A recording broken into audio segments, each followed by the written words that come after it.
Right, okay. That should be good.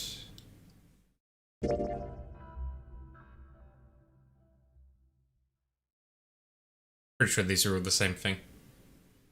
Last we left off, we left Dio in the freezer, I believe.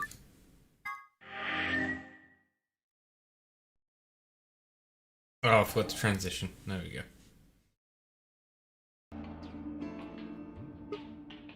So, I guess we figured out who the murderer was. And we found Quark. Now all that's left to do is find Clover and Tenmyoji.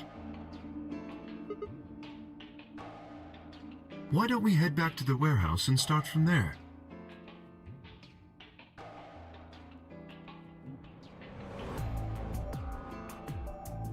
They may have already returned.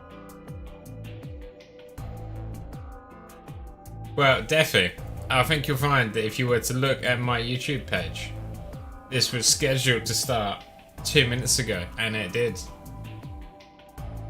I think we had established that the schedule had gone out the window when I had that internet problem on Friday. So really, it's your own fault. Let's go.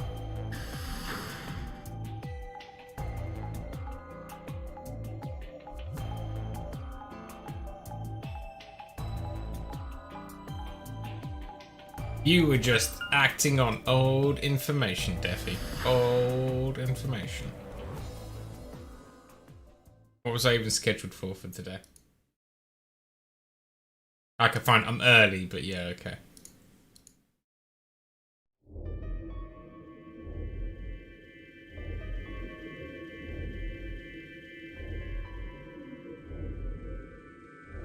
I want to get this done today though, so once this is finished off, play Mahjong tomorrow and then we'll get back to like a normal schedule.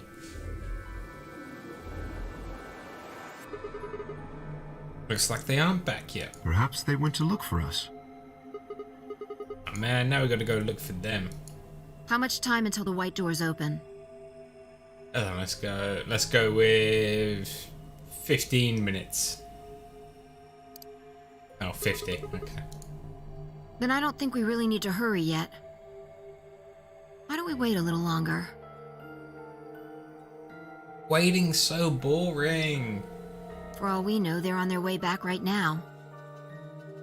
Well, yeah, we'll play the third game. It's just a case of, like, this is my last holiday day.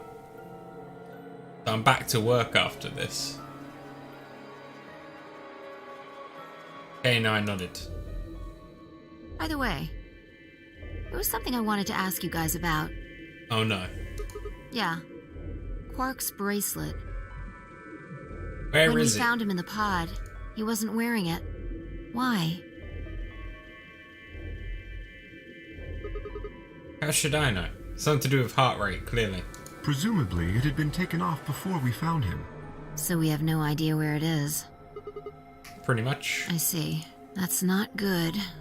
No, it is not. Without that bracelet, we won't be able to continue the game. Well, we will, just not all of us. We need 3 bracelets to open the secondary door. If we lose one... Oh no. We won't be able to go through the secondary door. Yeah. Who would be pairing up with Quark? Quark's bracelet should be a red solo. That would mean he'd be with the Cyan pair. Who's the Cyan pair? Clover and Tenmyoji. The 2 people who are missing. That's fine then. Quark's bracelet is gone, and his 2 teammates have disappeared. That sounds a lot like not my problem. Does that mean Clover and Tenchi took the bracelet? Well, if they found Quark before you did, yeah, there's a good chance they did. Then why aren't they back yet? Perhaps they've already gone through the white door. Possible.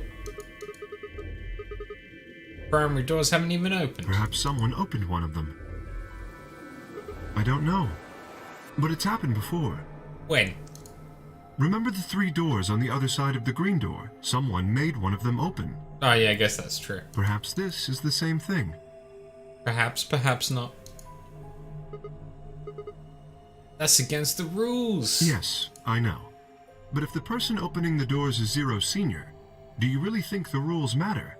This isn't a game without rules, Kay. You need to have rules. Zero Senior controls the entire game. So are you saying Clover or Tenmyoji is Zero's senior? It is a possibility. It would explain why they still haven't shown up. Does it? Does it really? Could they really have taken Quark's bracelet and gone through one of the white doors? If they did, we won't know where they went until the doors open for the rest of us. So I would assume.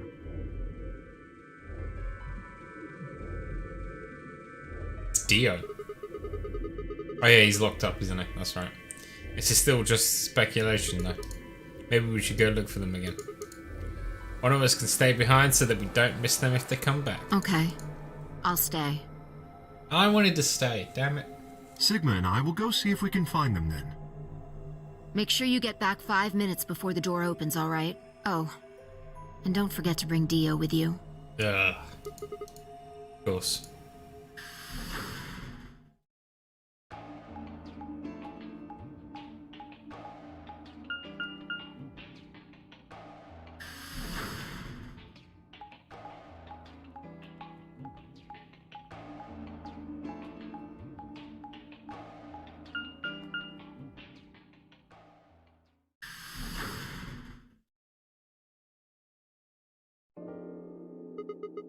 This is the pantry. So it would appear.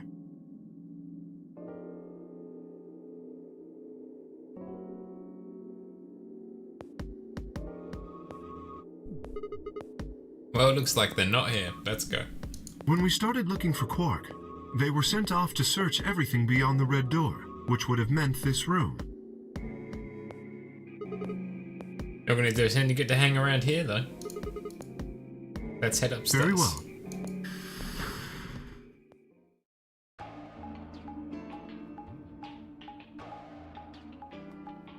No, the heart rate has to stop. It's that plan they tried to do in that one timeline by freezing everybody, but then Zero disabled the function.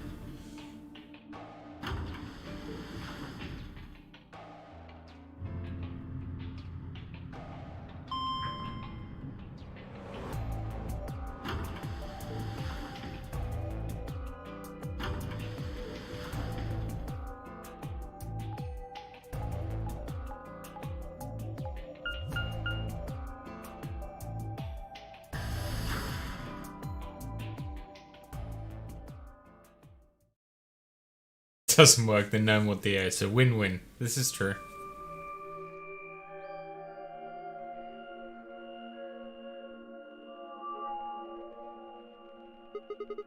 No one here either.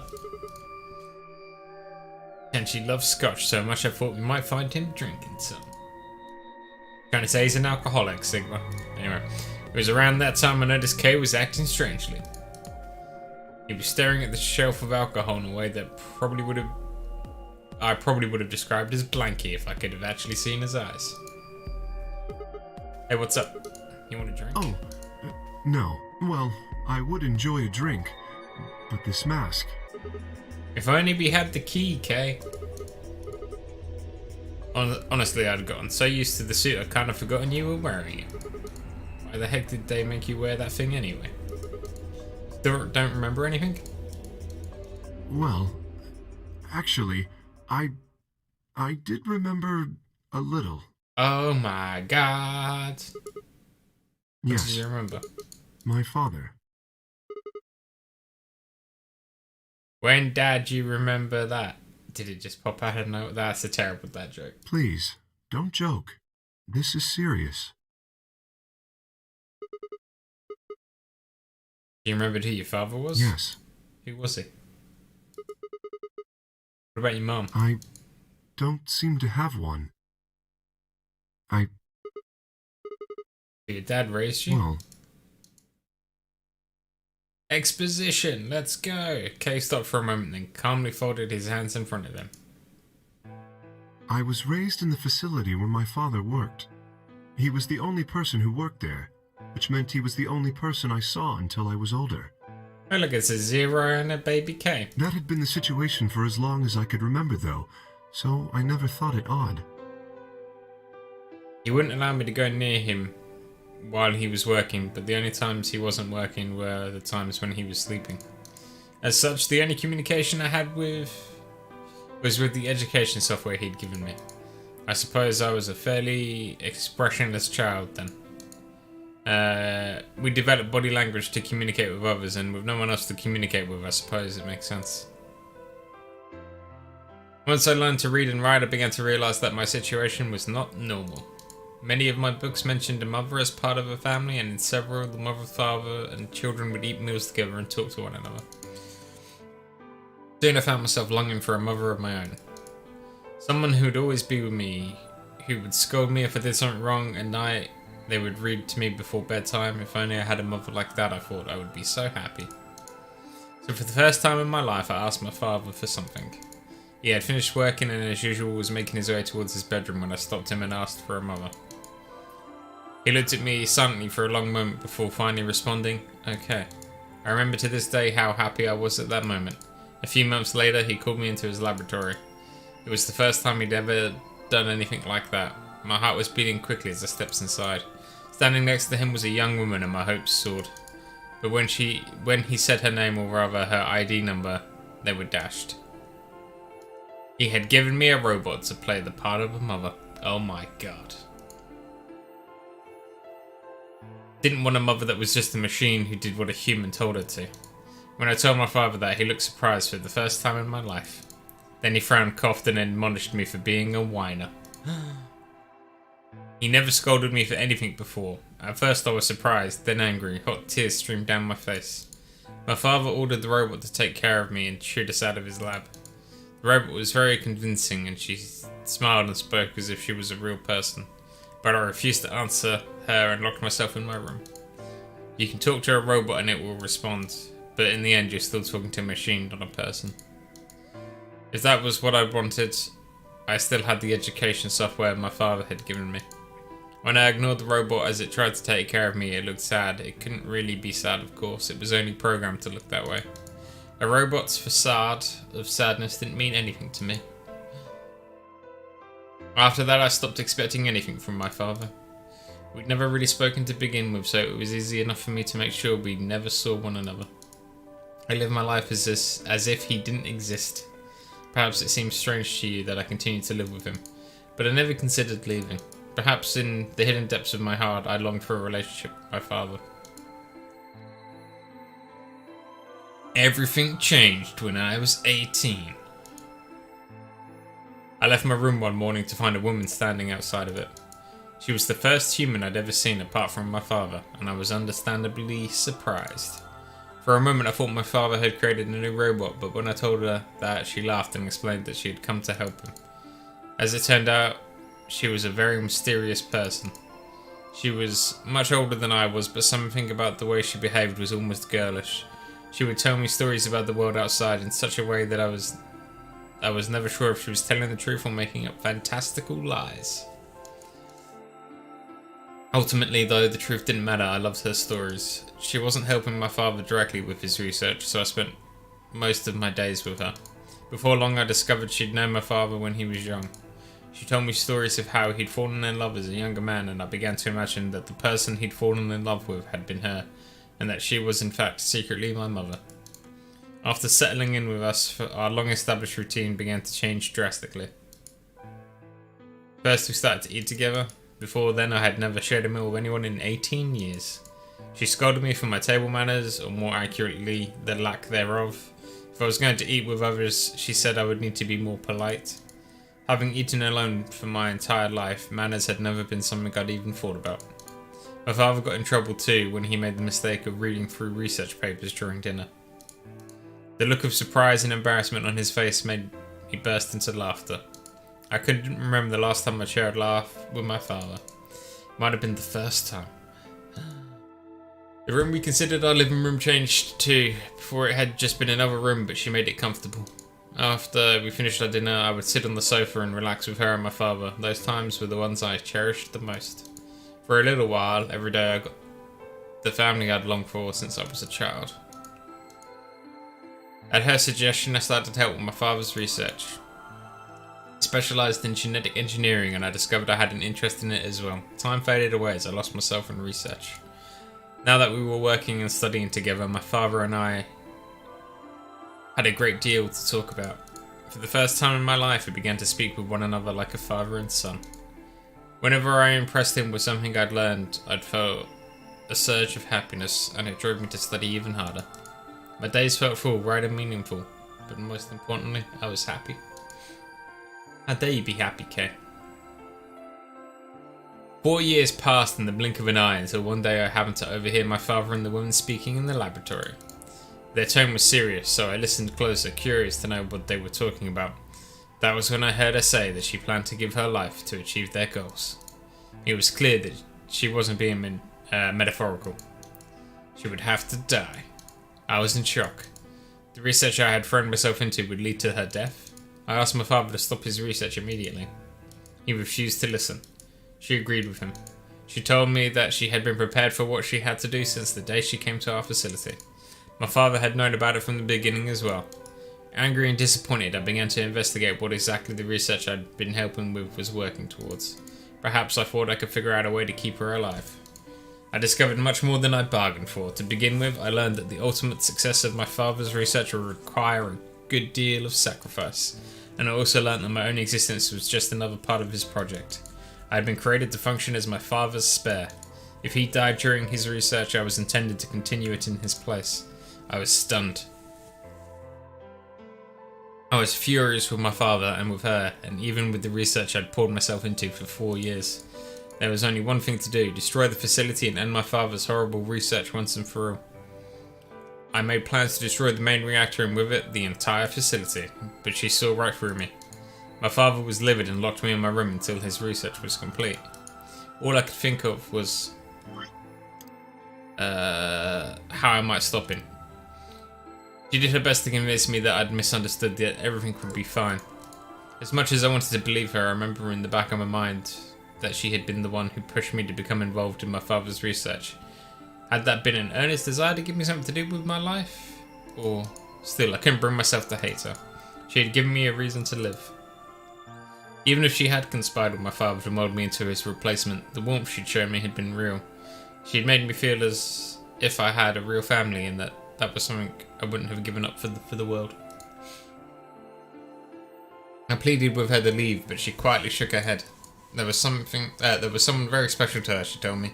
He had saved her life once, and she felt her death would help to repay that favour. She would have liked nothing more than to marry him and live a happy, normal life together, but she couldn't. For his sake, she said, for the sake of the future she had wanted, she was determined to see my father's research succeed. I realised then that although she was the most important person in my life, there was someone more important than me in hers. She tried to explain that beyond what we could see, was a future where no one would have to die, but I refused to listen. What good was a potential future to me? It was what I had now that I wanted.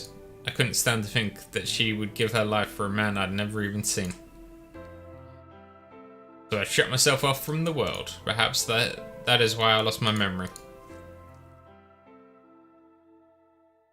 The plot thickens.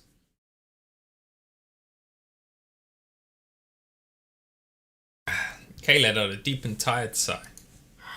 I'm sorry. Yeah, because you could have read that all yourself, damn it. I lost track of time. Not Okay. having any memories is less than desirable, but it could be argued that regaining them is almost more taxing. So you remember almost everything? No, the details are still indistinct, especially more recent events.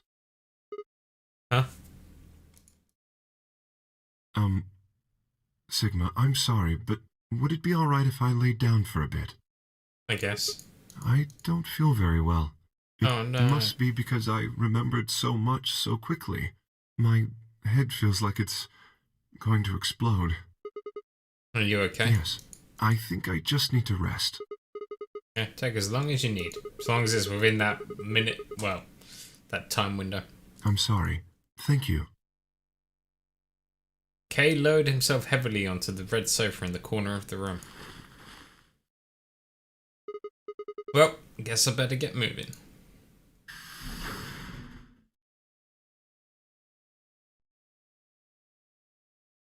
stepped out of the room and nearly ran into Fi. Why is Fi here? You're supposed to be waiting back in the warehouse. Yeah, I know. I just decided to go check on you guys. I waited a long time and nobody showed up. Judging by your face, you haven't found them either. Damn. Where's Kay? In the You lounge. decided to split up? Oh, not quite. Instead of waiting for my answer, she opened the door to the lounge and walked in.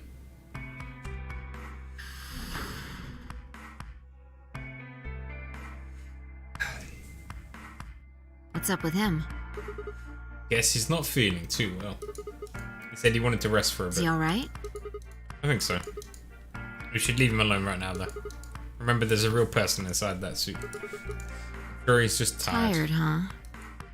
How are you feeling? I'm tired as well. I feel tired just looking at you. Your face is like a week-old sock. Really? Well, I guess I'd be lying if I said I wasn't a little exhausted. I mean, all of a sudden I wake up trapped in some weird-ass game and then dead bodies start turning up. Honestly, I'm amazed I've managed to hold on to my sanity. About everything here makes absolutely zero sense. The more I try and figure out any of it, the more I feel like my brain's just gonna melt and run out my ears. You know what I'm talking about. We've managed to figure out who the killer was, but there's still 100 other questions we have no idea about. Where the hell are we? Why are we even here? Who's that deafy guy? Yeah. What's this whole Nonary game thing for? And what is Zero Senior up to? The hell, who even is Zero Senior? Rabbit said he was one of us, but... I think it's Dio? Who knows? Besides, we still don't know why Dio killed them. He said he was ordered to do it, but... And there's more too. What about the old lady? Who is she? What's her deal? What are any of our deals? I don't know jack shit about anybody here. Except for Dio's a clone. That's about all I've got concretely at the moment. Oh, and Clover's a secret agent. I don't know anything about you, Fi. Are you serious? You can't honestly suspect me, can you? No, that's not I'm it. just like you. I was kidnapped on December 25th and brought here too. You trailed off. What? You heard that, Yeah, right? it came from the hallway. Let's go.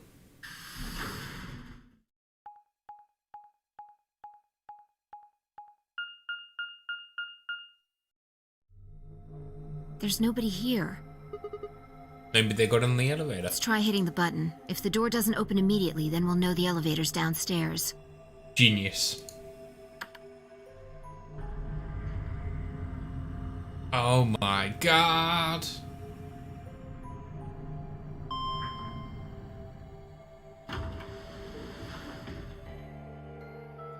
Thought so. Someone used the elevator, but who? Let's go.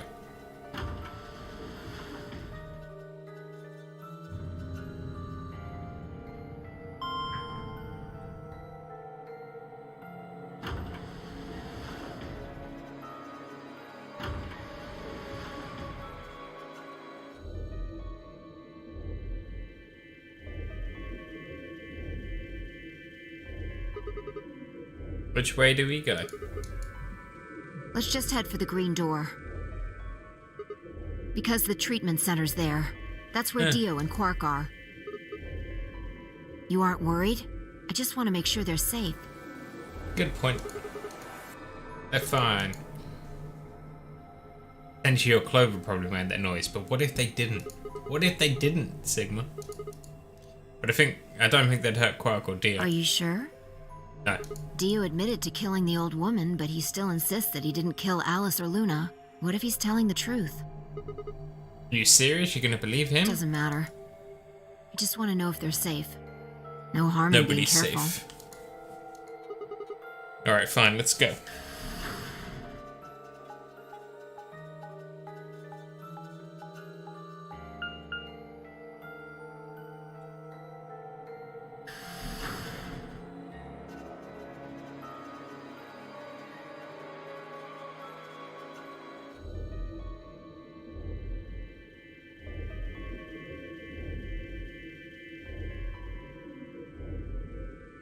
We headed to the first pod. I cracked open the top and lifted it back. And it was empty. Oh no, Quark's still in there. It was Quark, sound asleep. Yeah, See? I guess you're right. I was probably getting worried for nothing. But where's Dio, huh? How about Dio? Let's open his. Oh my god! Oh. Oh, okay, well he's dead, but... That's fine. Check What his the hell? pulse. But it's clearly got no pulse, because the bracelet's off. Yep, he's dead, Jim.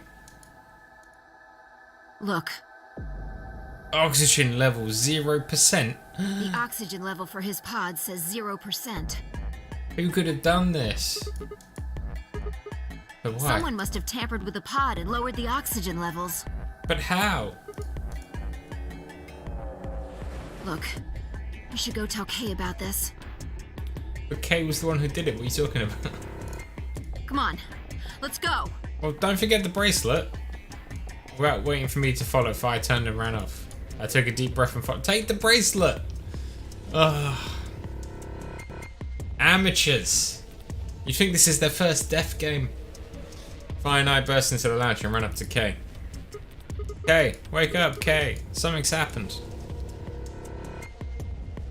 When he didn't move, I grabbed him by the shoulders and shook. He twitched and quickly sat up. What is it? Dio's dead, Kay. Dio's dead. We explained about how we'd found Dio dead and how it looked like he died of asphyxiation. It appeared that someone had reduced the oxygen level in his pod to 0. What? But why? And I how? thought that Dio was the one who killed the old woman, Alice and Luna. Then who killed him, if he was the murderer? Killed himself, what are you talking about? The only people who could have done it are Clover and Tenchi. Or one of There's us. also Quark. I mean, yeah, Quark could have done it. No, he could have opened it from the inside. Quark woke up, opened his pod from the inside, killed Dio, and then went back to sleep. I mean, that's what I would do. No, I'm just saying that strictly speaking, it's a possibility. So just, you know, take it into consideration. Well, in that case, Fi, I hate to say it, but doesn't that mean that you could have done it? Is this true? Me? Yes, you could have done it any time after Sigma and I left the Floor B warehouse. Don't give me that. I was waiting for Clover and Tenmyoji to show up. They never did, though, so I got impatient and went to find you guys. Then I bumped into Sigma in front of the lounge. He went on to explain about the sound we'd heard. I see. So you heard something. Then perhaps it is likely that Clover and Tenmyoji were at fault. Were the two of you together the whole time you were investigating? Pretty much. Yes, we were. You never split up or anything? We were about to. But then you bumped into us. In any event, we don't have a great deal of time to discuss it. 7 minutes? We've only got 7 minutes until the primary doors open. All right. Let's get back to the Floor B warehouse. Maybe Clover and Tenmyoji are already there. Oh, where is Dio's bracelet? Ah, crap, we forgot. Huh? You didn't take it? Dio was a green solo. Fi and I are the magenta pair. Shit. You're right. Told you, Fi, you were being an idiot. You should have grabbed it. Without Dio's bracelet, we won't be able to open the secondary door. You're gonna go back now and it's gonna be missing and everyone but me is gonna die. I fear not. Then we need to hurry. We'll drop by the treatment center on the way back and grab the All bracelet. three of us don't need to go. You two go on ahead. I'll get the bracelet. This isn't gonna end poorly, is it? All right. Oh, one other thing. I need to give you these. Oh yes, the yellow pair bracelets. Yes. Without these, you would be stuck. Yes, I would, thank you. So, here you are. Please, take them. I grabbed the bracelets and shoved them in my pocket. All right, let's get going.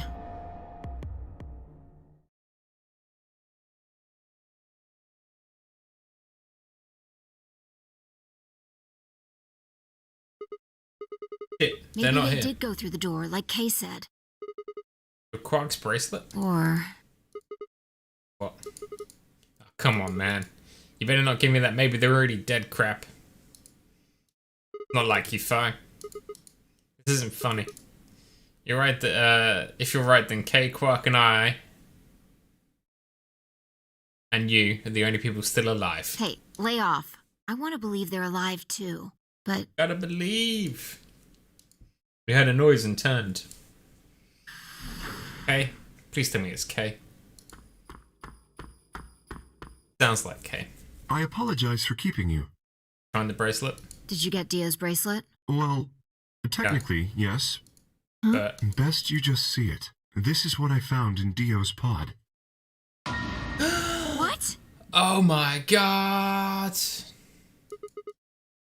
The hell? I assume whoever murdered Dio did this. But why? There's no I point. can't say for sure. But if I were to guess... They wanted everybody to die.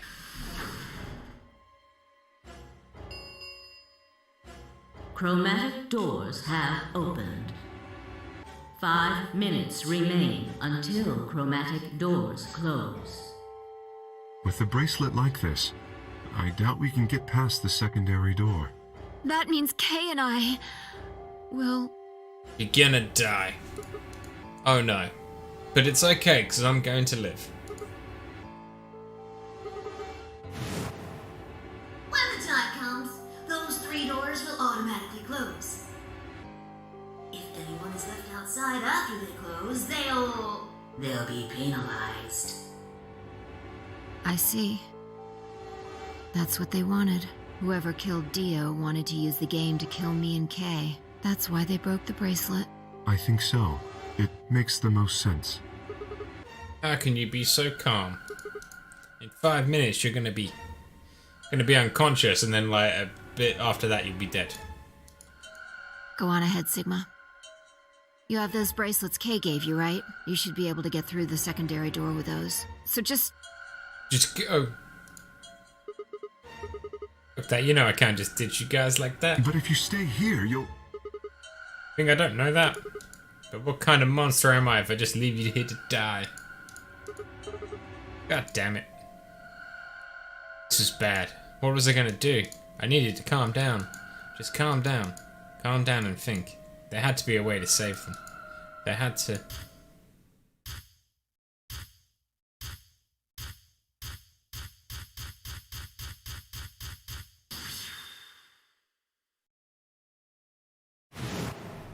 The first is an anesthetic called soporil beta. The other is a muscle relaxant called tubocurarine. Your bracelet also has a bunch of needles on the inside. If you break the rules, those needles hop out and inject you. My brother told me about that. Neostigmine is a type of cholinesterase inhibitor. That means it's sort of an antidote for tubocurine. I knew it! Give it back! I found it, so it's mine.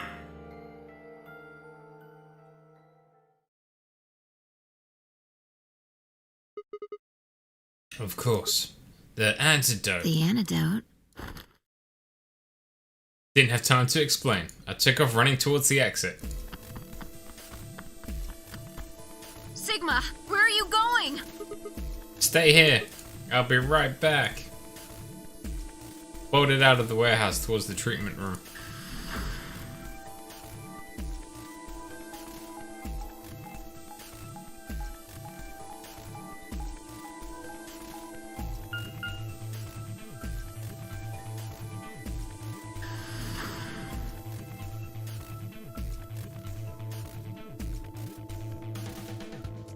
Nobody cares about Kay.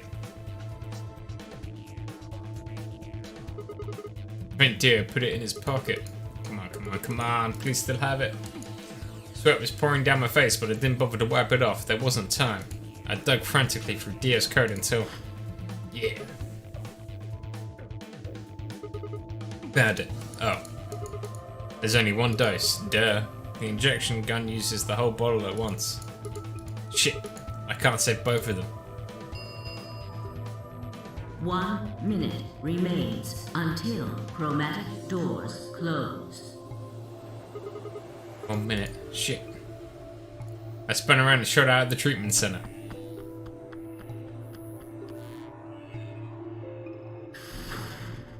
Three, 2, two, 1. 1. Chromatic doors. I'm not gonna make it. No, you gotta be kidding Oh me. dear. Sigma. There was a sharp, quick pain in my wrist, barely even noticeable. Couldn't feel anything flowing into my veins, but I knew it was there. First would be the anesthetic. Oh no. I blinked and my vision started to blur. When I tried to think, it felt like my mind had been stuffed with cotton. My legs began to wobble, then gave out entirely as I crumpled to the floor. No, I couldn't fall asleep. I had to give one of them the antidote before my bracelet injected me with tuberculin. With every ounce of strength I could muster, I forced my eyes back open.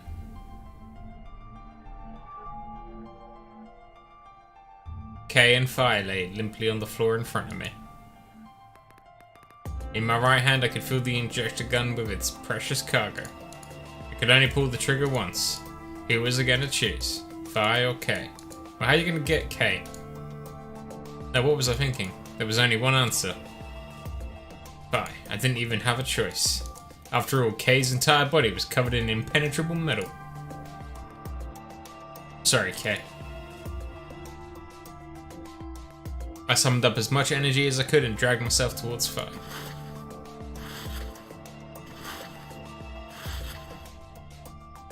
After what felt like an eternity, I was finally within arm's reach. With no time to waste, I pressed the gun to her arm and pulled the trigger.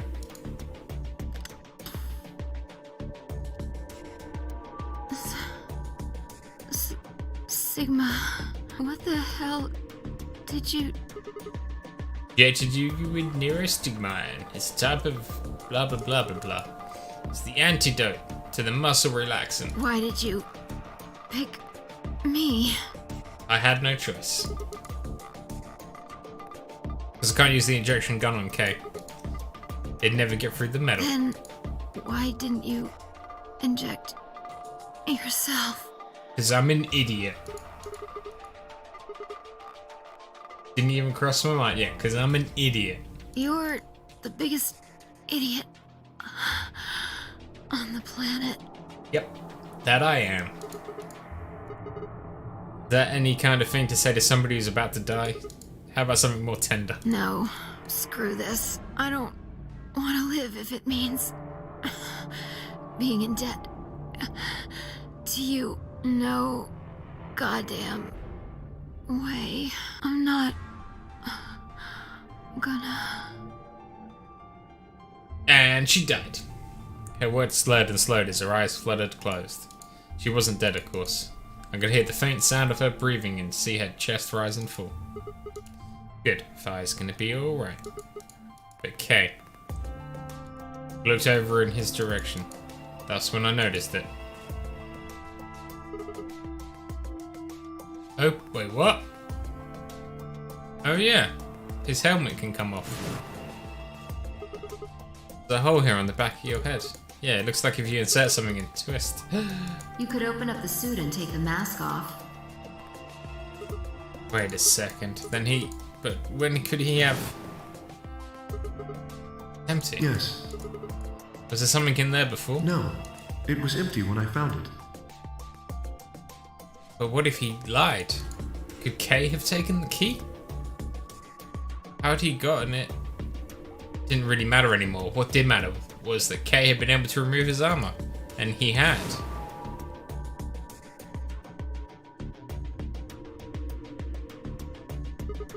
Holy shit. Then that would mean Dio's killer is... I coaxed as much strength as I could from my increasingly lethargic body and crawled towards Kay. Okay, wake up. Come on, talk to me. I grabbed his shoulder and shook him until he finally shifted and spoke. Sigma. I just need to know one thing. Did you kill Dio? You weren't sleeping, were you? after I left you took off your armor.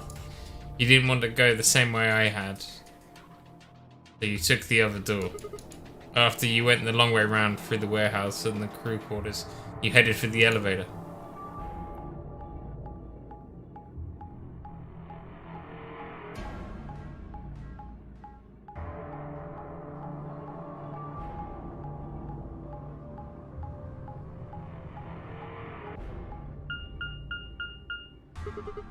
I bumped into Fire and we went back to the lounge to check on you. We saw you. Well, we saw your armor, I guess. But then, you would have been out of it. While we were in the lounge, you went to the treatment room and killed Dio. You must have turned off the oxygen to his pod, although you probably didn't stick around to make sure he died. I'm betting you were in a hurry to get back before Fire and I noticed something was up. Once you got back to floor A, you needed us out of the lounge, so you made a noise in the hall to lure us out. Then you ran around and took the long way back to the lounge so you can enter through the rear door.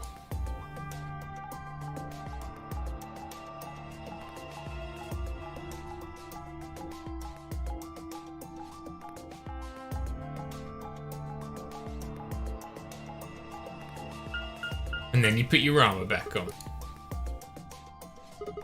As soon as we found Dio's body, we did exactly what you'd expect. You pretended to wake up very disoriented and confused. Wait, what is it? Blah, blah, blah. Come on, Kay. I'm almost out of time. Tell me. Yes, your reasoning is correct. I killed him. But why? Why, Kay? Why? Because I couldn't forgive him. For what? He took the life of someone very important to me. Oh, yeah, because he killed the old lady. I couldn't... Who did he kill? The old woman. She was like a mother to me. She showed me how to see meaning in my life. Wait, are you saying...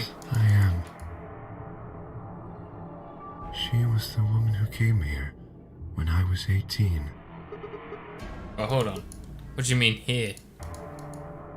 Sigma, unfortunately, we are out of time. There's something I have to tell you. I made What is a it? promise. Tell me. That you would hear it. Do you understand? Yes, tell me. This is very important. Tell me. You must pay attention. I am. Tell me. Cannot forget. Tell me. It wasn't making sense. I was about to die. How on earth was I remembering anything for more than a few seconds? If you see a lion with two heads devouring Milkevoli.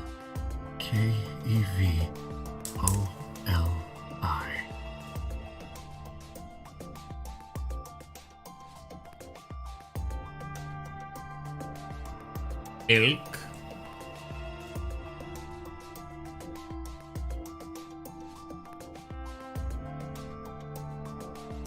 This will open the second gate.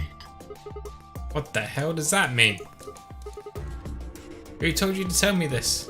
No, who are you? Show me. Show me who you really are. I grabbed a hold of Kay's mask and tore it off. Wait, what? No, that's impossible. That face. It's my face. I felt a sharp pain in my left wrist and my body collapsed unceremoniously. Second drug. Tubercury. My vision began to blur and my head felt unnaturally heavy. And then I died. World faded away and my consciousness slipped down into the cold, dark waters of nothingness.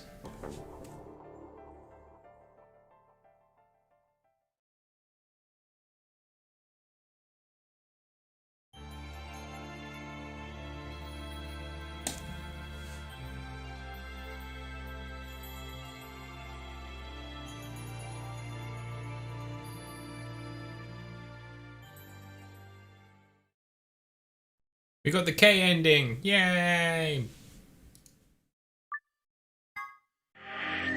Only 5 more to go.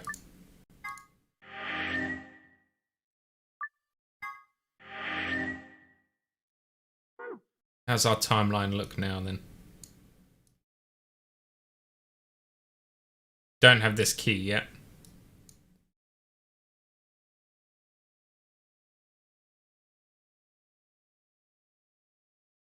One, 2, 3, 4, 5.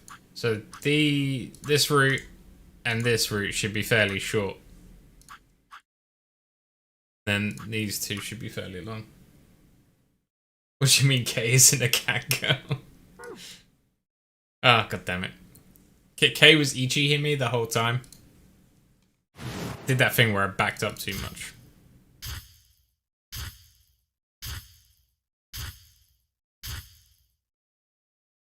What a disappointment. Well, life's about disappointments, Deffy. Life is about disappointments.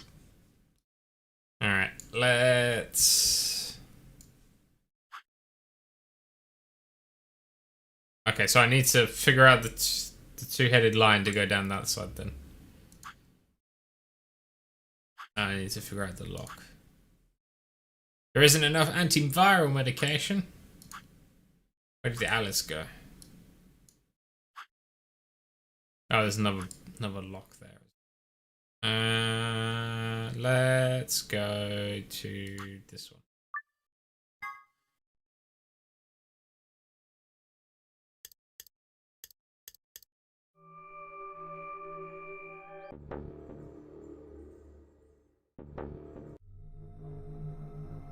Immunoglobulin. Do you know what immunoglobulin is? It's another name for antibodies. Some people have antibodies that can fight off Radical 6.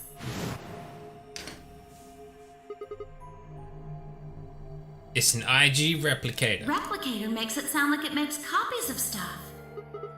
So it's like a copy machine. Yeah.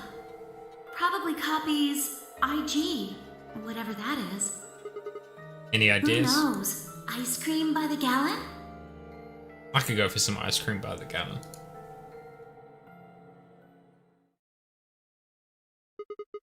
That's it.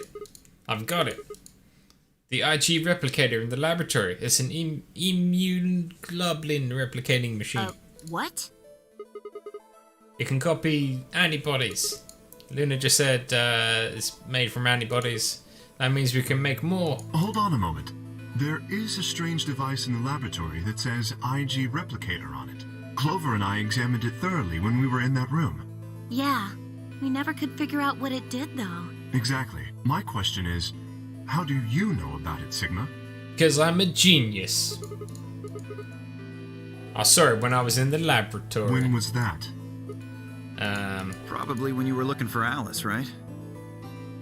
No, Dia was wrong. I hadn't gone to the laboratory when I was looking for Alice. I didn't think I'd ever been to the laboratory. So how did I know?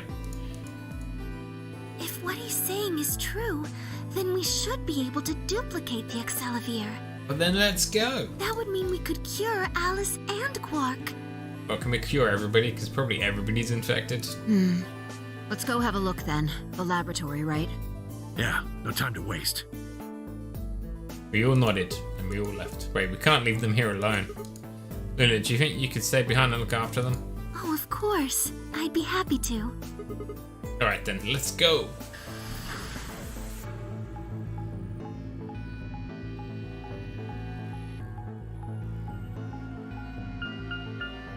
To the laboratory.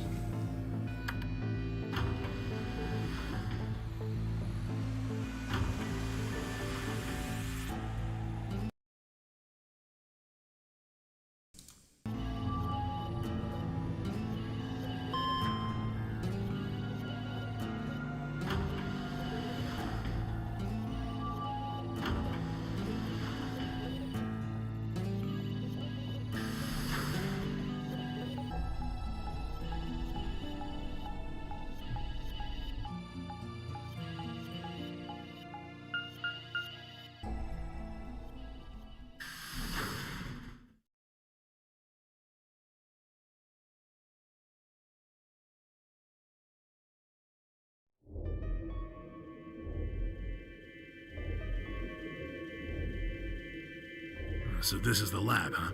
Yes. Where's this IG replicator thing? It's right here. So this can copy the Accelavir? That it can. What are we waiting for?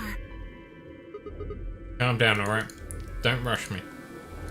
I carefully lowered the small vial into the slot on the side of the machine. And an empty vial already protruded from the other side. Presumably, that was where the duplicated would go. Ready? When I push this button, it should... Skip it. Just press the damn thing. Oh, okay. And pressed. Explosions, let's go.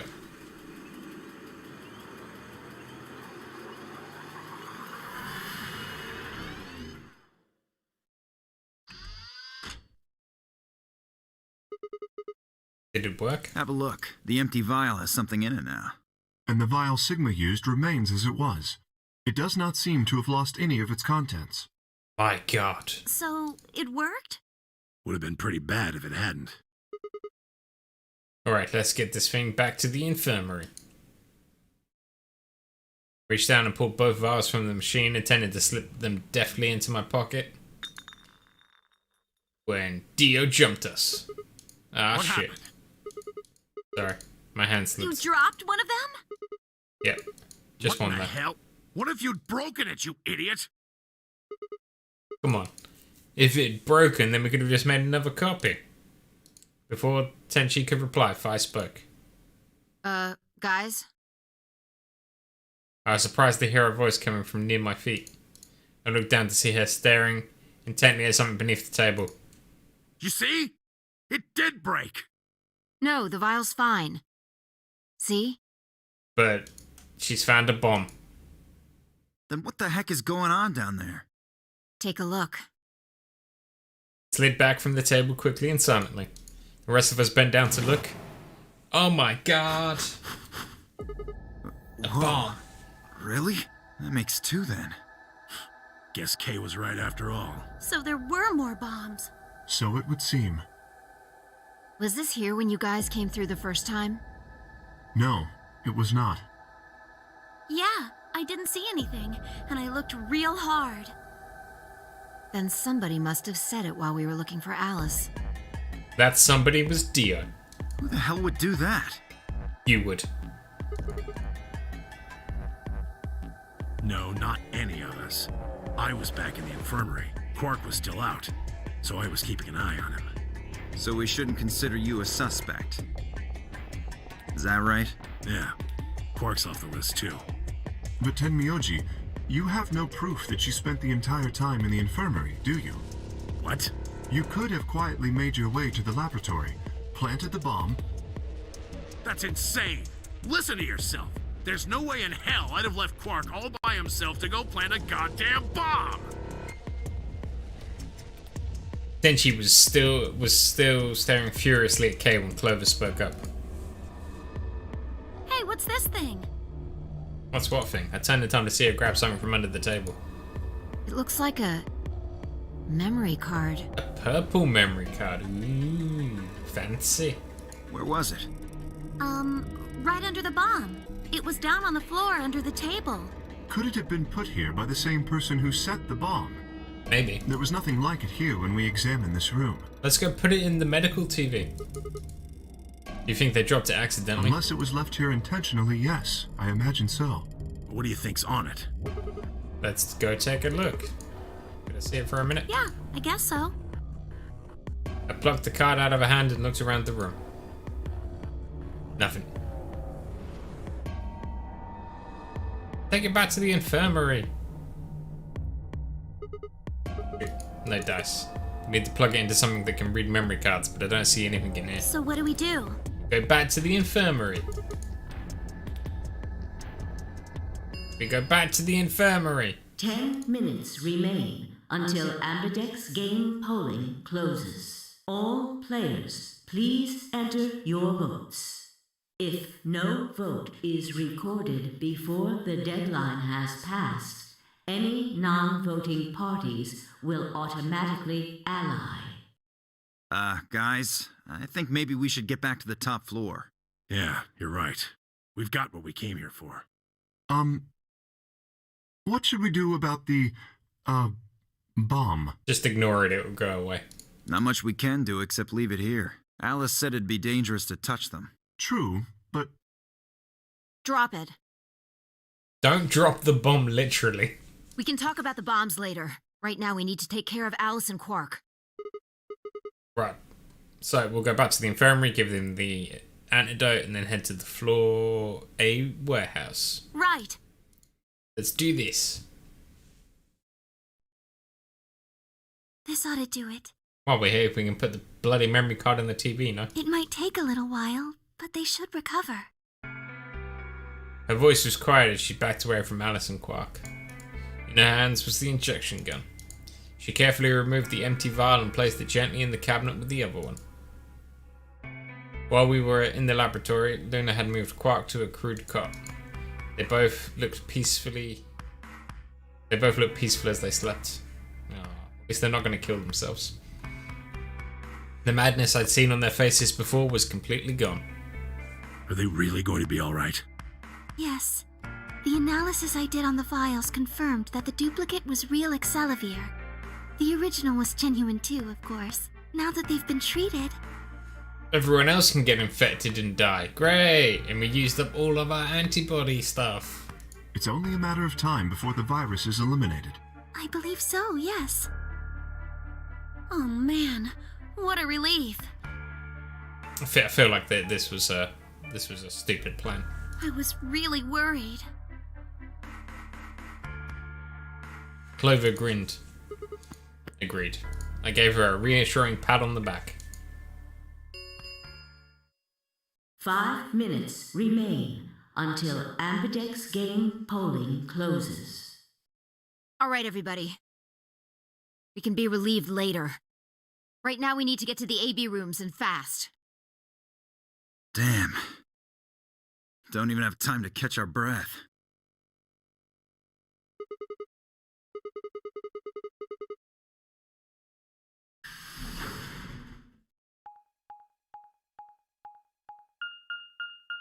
Let's go, go, go, go.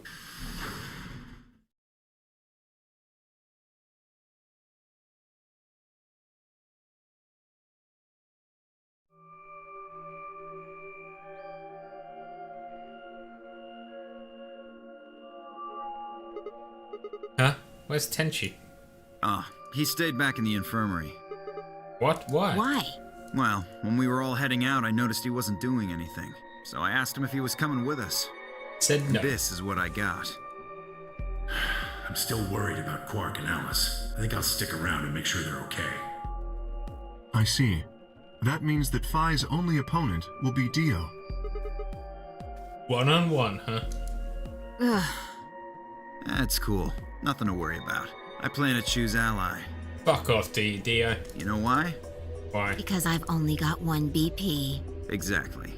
Which is exactly why your troops betrayed Dio. If you chose Ally and I betrayed you, your BP would drop below 0 and... well, we know what happens then. I want to win, but I'm not that desperate. And you have 6 points? If you have 6 points, you'll definitely do it. You see what I'm saying, right? Tenmyoji and Dio are a pair. Tenmyoji only had one BP left. Since Dio said he's going to pick Ally, Phi can't really pick anything else. If she does, Tenmyoji will... Yeah, that's pretty much it. Kay and I are gonna be going one-on-one too, right? Since Quark's still sleeping. That is correct. How many BP do you guys have? I've got 6. As do I. Oh my god. This'll be a tough one. If one of them can get the other to Ally, and then betray that person, the betrayer will have 9 points. Look, Kay, I know you don't really have any reason to trust me, but... I know. You would like us both to vote Ally, yes? Yeah. I agree. If we were to both betray, then we would gain no points. We would lose nothing either, but that's hardly relevant. If both of us cooperate, then we will both gain 2 points, which is much more beneficial. Right. Okay, good. Kay's gonna fucking betray. You're really gonna do it, right? Yes, Promise? promise.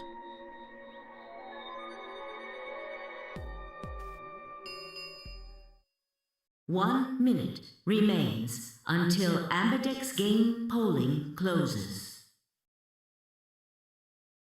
Shit, this is bad. We need to move, now. Indeed. Shall we? Let's go. Dio, Fire, and Clover all took off immediately, heading into different AB rooms. Counting from the left, Dio went into room 3, Kay went into room 4, Fire and Clover went into rooms 5 and 6 respectively. That left Luna and myself. What do you think about taking the one on the far left? Sounds good. That settled, we headed into the AB room number 1. Does it actually matter what we choose?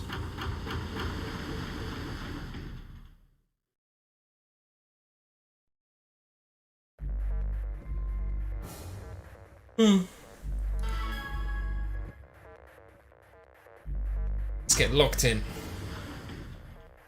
30 seconds remain It's probably a little late to say this, but you know Alice is still in the infirmary. So, Yep. Saying we should pick an ally, right? Since Alice is going to default to that anyway. yes. I know. It's not really fair to betray someone who isn't voting. Luna's face broke into a warm, happy smile. Not to be sappy, but it was like a rain of sunshine on a cloudy day. Ah. I grinned back at her before I knew what I was doing. For a minute, the Nonary game didn't seem so scary. 10 seconds remain until Ambidex game polling closes. 9, 8, 7, 6, 5, 4, 3, 2, 1. 1. Trey! Oh no, my finger slipped, guys. Whoops. Round 2 of the Ambidex game has been completed. Results will be displayed in the warehouse. Thank you for your participation. Ambidex gates now opening.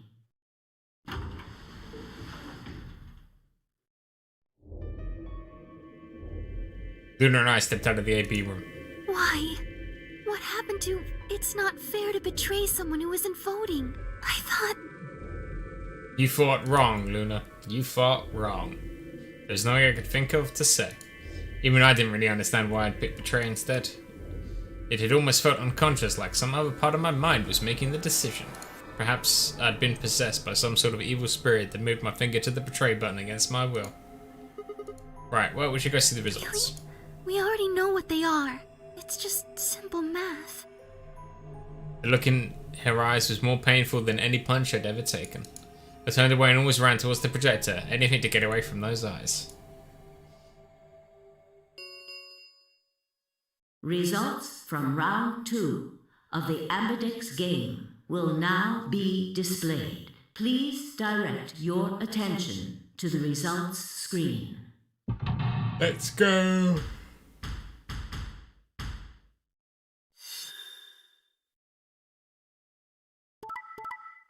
Double betray. Double betray. Betray ally. Wait, what? Oh my god!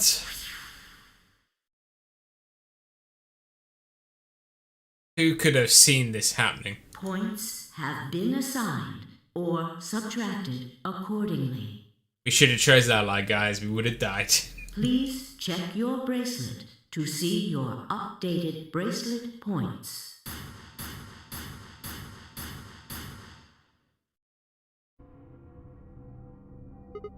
What? It wasn't possible. I blinked, rubbed my eyes, and looked again. How can Alice vote betray? That's not possible. Alice?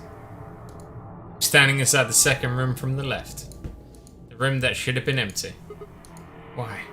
My mind was still reeling. Where had she come from? Where did she go? Cotton Eye Joe.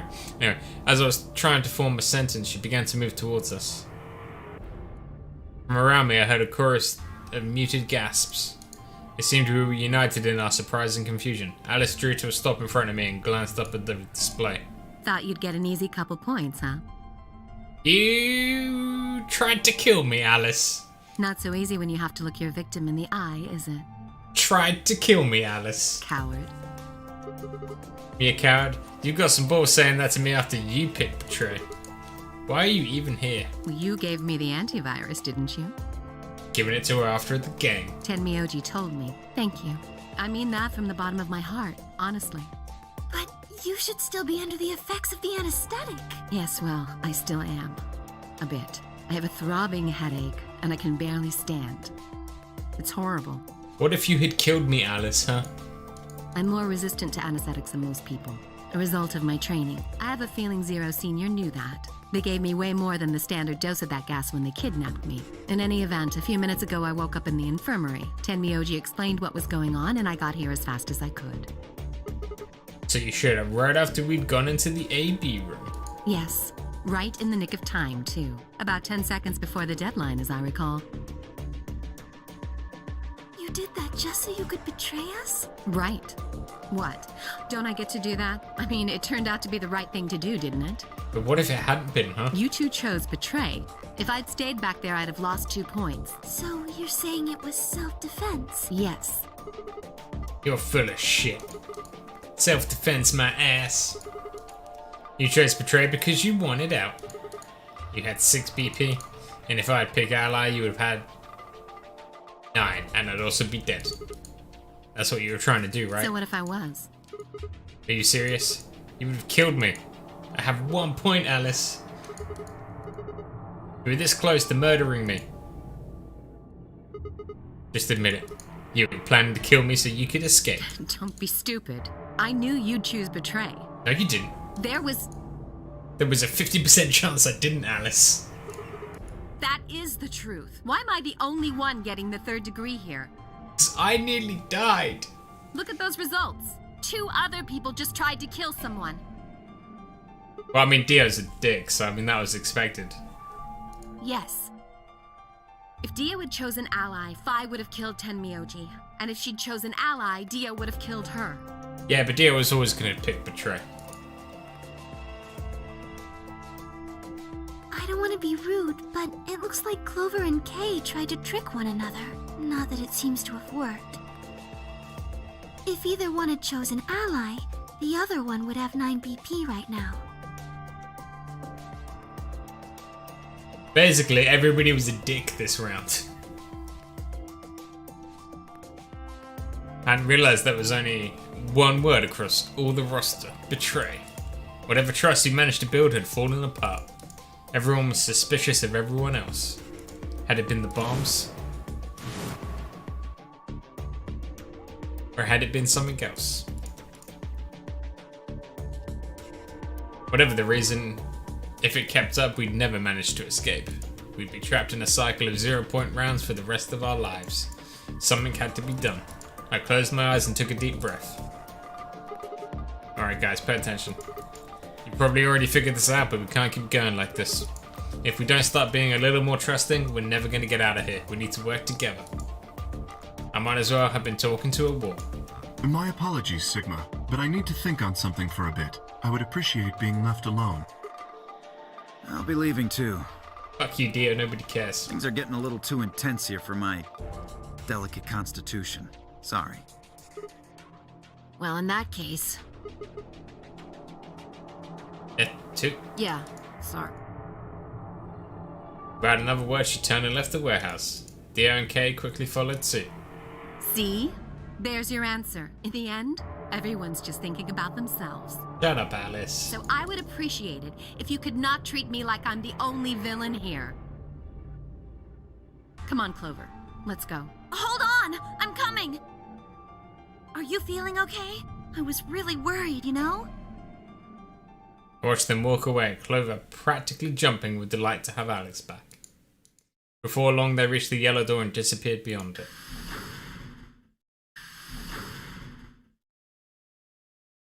Everyone's gone. You aren't going to leave too? No, Sure, I chose Betray. I know, but I still believe in you, Sigma. I think your hand must have just slipped or something. Exactly. Right? Exactly. My chest hurt, and when I blinked, I felt something cold and wet prick the corners of my eyes. I bit my lip. Before I could think of anything to say, the metallic rumble of the doors closing echoed through the warehouse.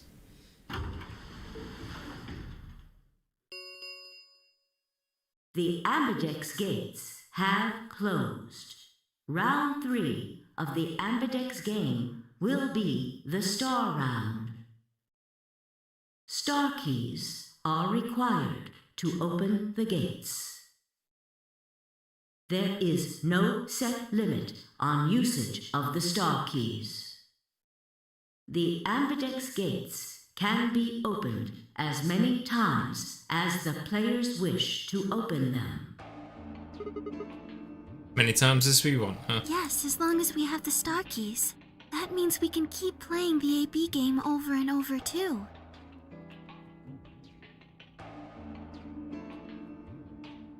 Sigma? Could you show me your bracelet? Do you remember what Zero Jr. said? As soon as the gates close, your colors get all shuffled up automatically. The pair and solo assignments hop around a bit too. Yeah, I remember. Let's see here. Cyan pair. What about you? I'm a magenta pair. I wonder what the others It are. could be anything, I suppose. We won't know until we have a look. Got about 80 minutes. What should we do now? Everyone else has gone off on their own. Physically and emotionally. I really don't like how this is going. It won't matter how many times we repeat the AB game if nobody trusts anybody. We'll never be able to get out of here. Maybe it would help if we all had a common goal. Kill Dio, that's a good common goal. Something to unite our hearts and minds. Yeah, kill Dio. Yeah, but we've already got something like that. We all want to get out of here. That seems like a pretty clear goal to me, but everybody chose Betray. Including me. Well, what if we have an enemy? Like Dio. An enemy. Yes, a common foe. Like Dio. Like the person who set the bombs, for instance. Like Dio. After coming back from the lab, I told her about the bomb while she gave Alex and Quark the antidote. Yeah, that might work. If we can figure out which one of us planted those bombs, then everyone else would work together against them. Right. How do we figure out who it is? Do you have any clues? Dio. Dio. That's right, the memory card. I pulled it out of my pocket and held it out towards her. What's this? Told you, a memory card. It was under the bomb we found in the lab. I think whoever set the bomb dropped it. Really? Yeah. Let's go to the infirmary though. Couldn't find any kind of memory card reader. I guess we can't really use it then. Oh, wait a second. You know what? I think I might have seen something. Yes, I remember the infirmary. I saw it when I was searching the infirmary with Dio and Quark. There was a memory card just like that one. Yes, I think we can see what's on it. Hooray! The computer there should be able to read it.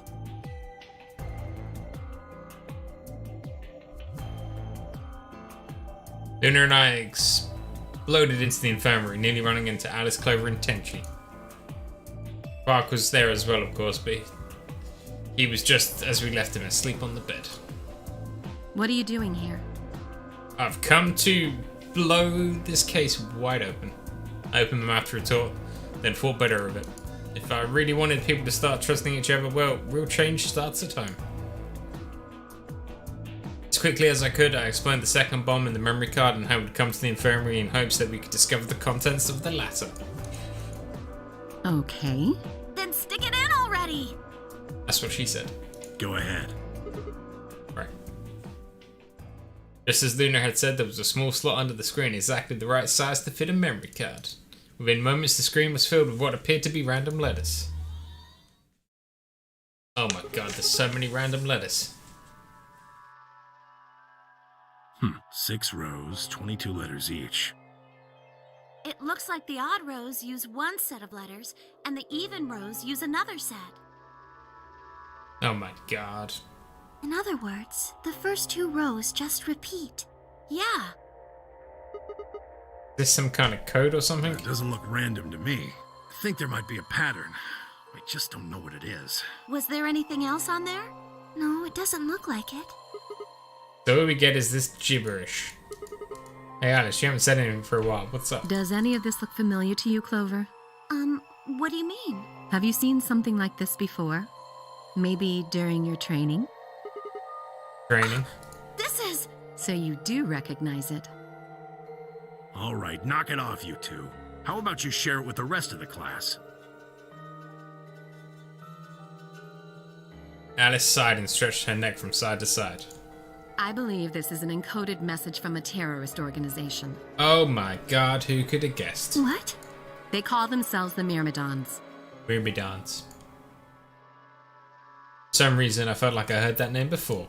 What are the Myrmidons? Put simply, they're a bunch of thugs who are trying to destroy or dismantle most of human civilization. As you do.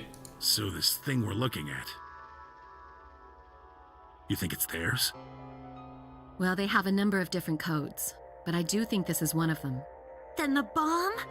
It was said by one of the Myrmidons, wasn't it? Yes. Well, I can't say for sure, of course, but it seems likely.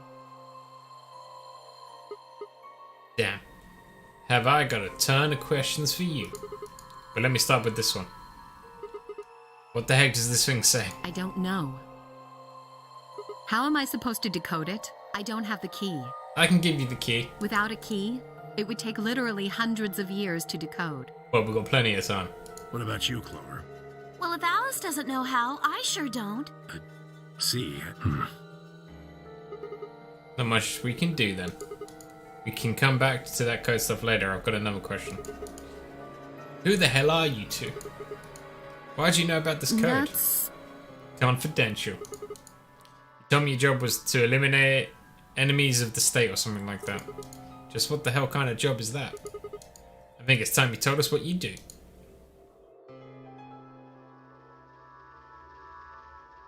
Sorry, but I can't. God damn it. Because you might be one of them. You might be the person who set the bomb. That's ridiculous. That's idiotic. Of course I'm Really? not. And where's your proof? For all I know, you're my enemy. I can't tell you anything. I'm not your enemy. I'm your ally. I'm your friend. I just want all of us to get out of here. Just please tell us. Please. We need to find out who did this so we can all escape. But we have too little information. We need your help. Fine. If you won't tell us about yourself, then just tell us about the Myrmidons. What else do you know about them? I'm sorry. Before I could blink, she leapt up and ran out of the room. Hey, wait, Alice, come back! No, don't go! He took off after her. To the garden. How long are you going to keep following me? Forever. Then why don't you just ask Clover? You Clover. already know she works with me. Well, then yeah. why don't you... I wanted to hear it from you. Why? That's a good question. Remember the crew quarters or this garden? We got paired up for 2 separate rounds. That means I've spent more time with you than anybody else here. Maybe that's it. I guess I'm just curious about you. What are you talking about? She spun around to hide it, but I caught a blush of red on her cheeks. We walked down the path to where it ended, next to the pond.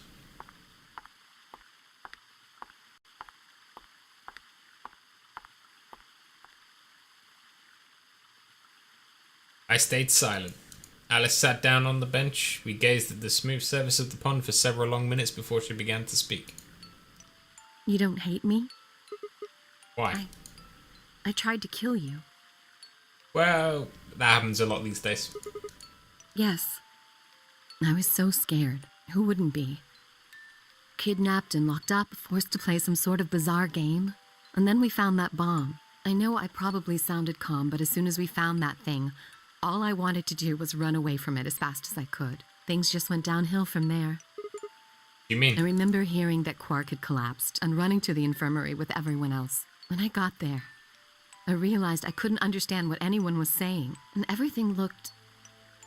I don't know how to describe it. It was like watching a video on fast forward, only it was real.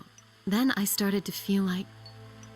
It's hard to explain. I guess you could say I didn't feel like I was myself, and it only got worse.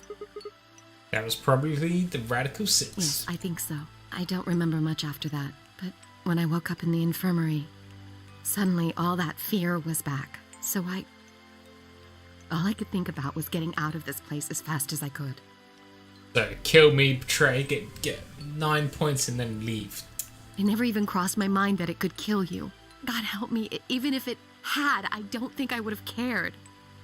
See? You monster, Alice, you monster. I'm horrible. Yes, you are. But you're not Dio, so it's okay. You hate me, don't you? Just do it. What, do Kill what? me! Why? Get it over with! What the hell, Alice? I'm not gonna kill you. I don't even hate you. You're lying! I could have killed you. I would have killed you. No one's killing anyone except for Dio. A single tear rolled down Alice's cheek. Then another and another, leaving shining lines across her face. When I reached out, I saw her tense just slightly. Slowly I brushed my thumb across her cheek and off, taking her tears with it. Why are you doing this? You know, you kind of remind me of my father. That's who you were after, right? The people who killed your dad? Yes. Did they have anything to do with the Myrmidons? Will you promise not to tell Clover that I cried? Sure. If you keep your mouth shut, I'll tell you what you want to know. Fine. About myself. And about the Myrmidons. My lips are sealed. Really? Sure. Crying? I don't remember any crying. There's no crying in baseball. Good. All right then. I just took a deep breath and began, and now I need to read the entirety of this ending, I guess. My father is Egyptian, but my mother is French. They met while my mother was in Egypt on vacation and married shortly thereafter. When I was 3, we moved to the US. My father was a scientist and his field was cloning. He was recruited by an American lab, which was why we moved. Both of my parents had used English around me from the time I was born, so I didn't have any problems adapting to life in the United States. But by my 9th birthday, we'd been there for 6 years. That was when it happened.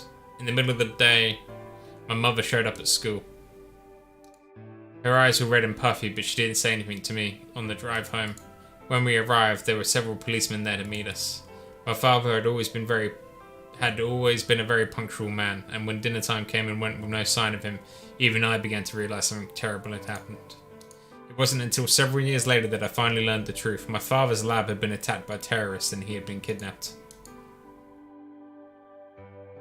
For the rest of my childhood, my mother raised me by herself. I didn't realise it then, but it must have been incredibly difficult for her. As a single mother alone in a country where any relatives were a transatlantic flight away. She did her best not to let me see it, but every so often when she thought she was alone, the mask would fall away, and in every line of her face I could see exhaustion and loneliness.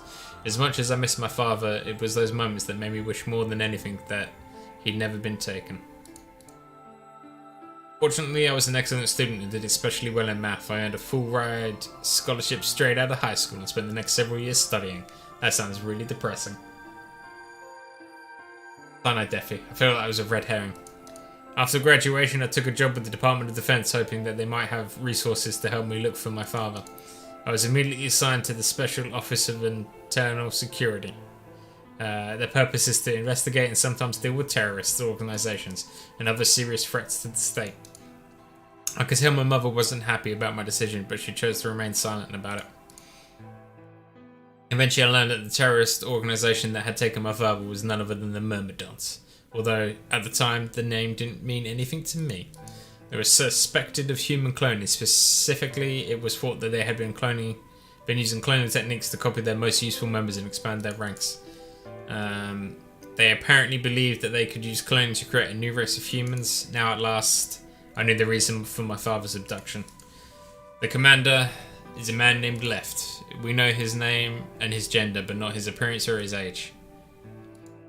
They're closely associated with a cult known as Free the Soul. We believe that Free the Soul provides their funding, but trying to pin any of their misdeeds on the cult's leader, a man named Brother, is like trying to nail Jello to a wall. Brother is supposed to be fairly advanced in years, and rumours say he's so old he can't even get out of bed. Unfortunately, his mind seems to be as sharp as ever. At that point, I hit a wall. I knew the Myrmidons had been behind my father's kidnapping, but that was all I could learn about them. Then one day I got a tip that some of them were hiding in a building in the Nevada desert. I headed out immediately. On the way there, my car had some engine trouble and stalled out. I was trying to decide what to do when an SUV appeared out of nowhere. I'll give you one guess who was behind that steering wheel. Clover. That was the first time we met. There were 4 other people in the car with her, and when I asked them what they were doing, I got what was just about the last answer I'd expected. They told me they'd been locked up inside of the very building I'd been on my way to investigate, and that they were currently in pursuit of the people who had kidnapped them in the first place. My priorities shifted very quickly. After a short discussion, I convinced them to allow me to come along. My hope was to find the people they were chasing, who I was certain were Myrmidons. In the end, however, we were unable to track them down. In fact, I still don't know where they might have gone. Eventually, I took Clover and her companions to the headquarters. We decided that involving the police would only complicate things. After some questioning, it was determined that the people who had investigated this particular event were not connected. We did, however, discover that mysterious disappearance and subsequent reappearance of several children 9 years prior was connected to Free the Soul. The first game was connected to Free the Soul.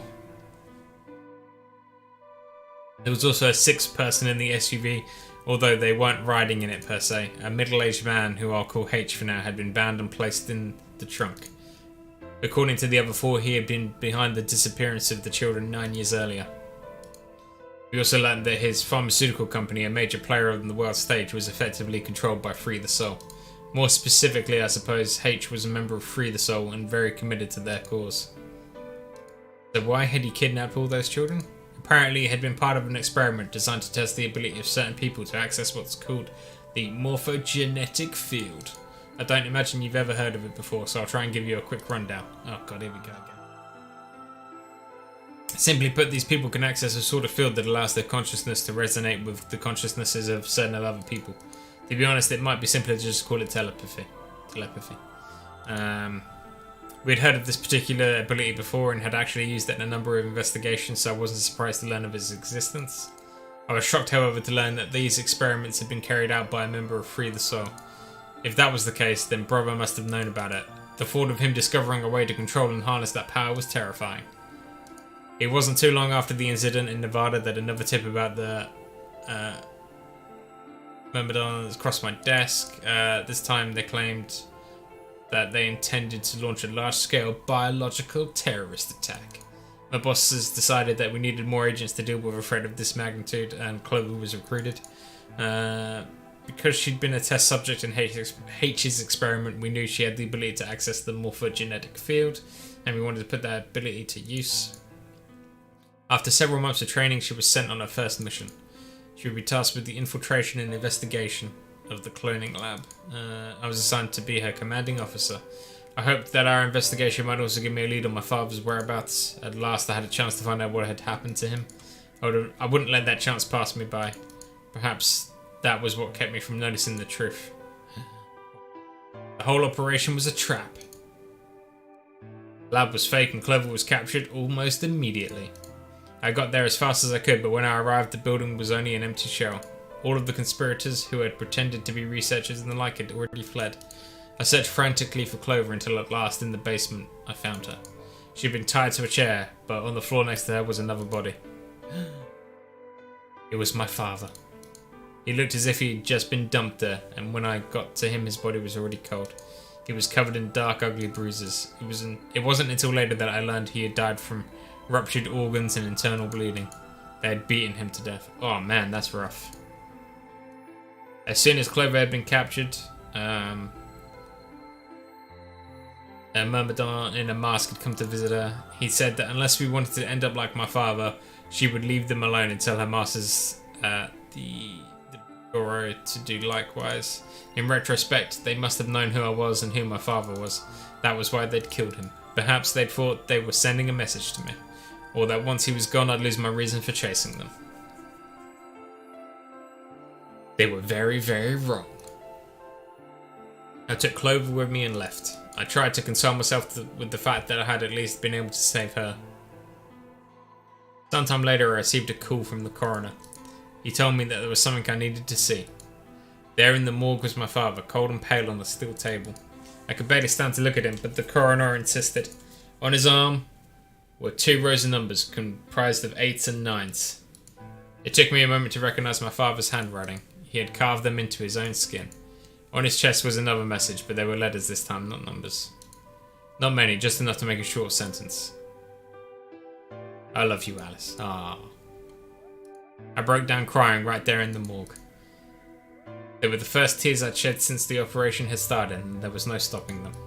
There would be no forgiveness, not for the monsters who put my father through this. They destroyed my family. I would make them pay, even if I had to die to do it.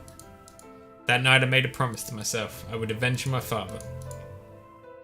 It didn't take long to figure out the numbers he'd written were latitude and longitude. They pointed to a chemical factory that had been disguised as an abandoned building. Further investigation revealed that it was the mother lode we'd been looking for, the headquarters. I think my father must have known how things would turn out. Knowing he was going to die, he'd written the directions to our enemy's fortress on his own body. He'd sacrificed too much for me to waste this opportunity with recklessness. This time our operation would succeed. This time I wouldn't let my excitement put Clover or any other agents in danger. So we took our time, we gathered information, we did our research and we planned. Finally, we were ready. And then we got kidnapped. December 25th, 2028 was going to be the day we finally set foot inside the stronghold. But then on the 22nd, only 3 days before the operation was scheduled to begin, a man in a gas mask appeared.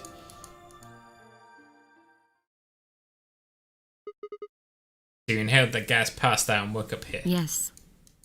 Well, there it is. Everything that's happened with the Myrmidons and me. I left a few of the details out, of course, but you get the idea. Thanks.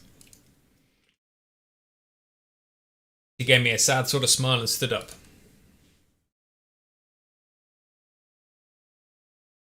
We should go back. Not yet. Your story explained a lot, but there's still one big question. Which is?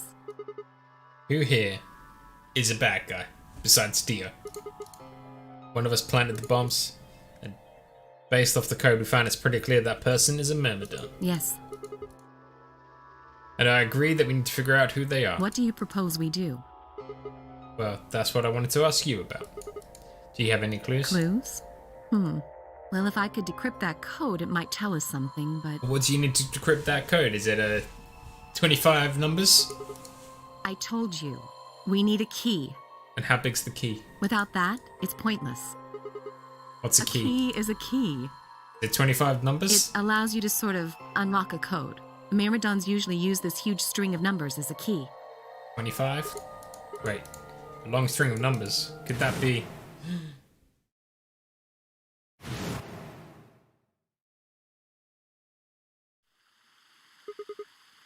There you go, look at that. What the hell? I was almost as surprised as she was. The numbers had just kind of appeared in my mind and I was saying them before I knew what I was doing. Alice looked at me incredulously and I stared back. Wait, can you say that again?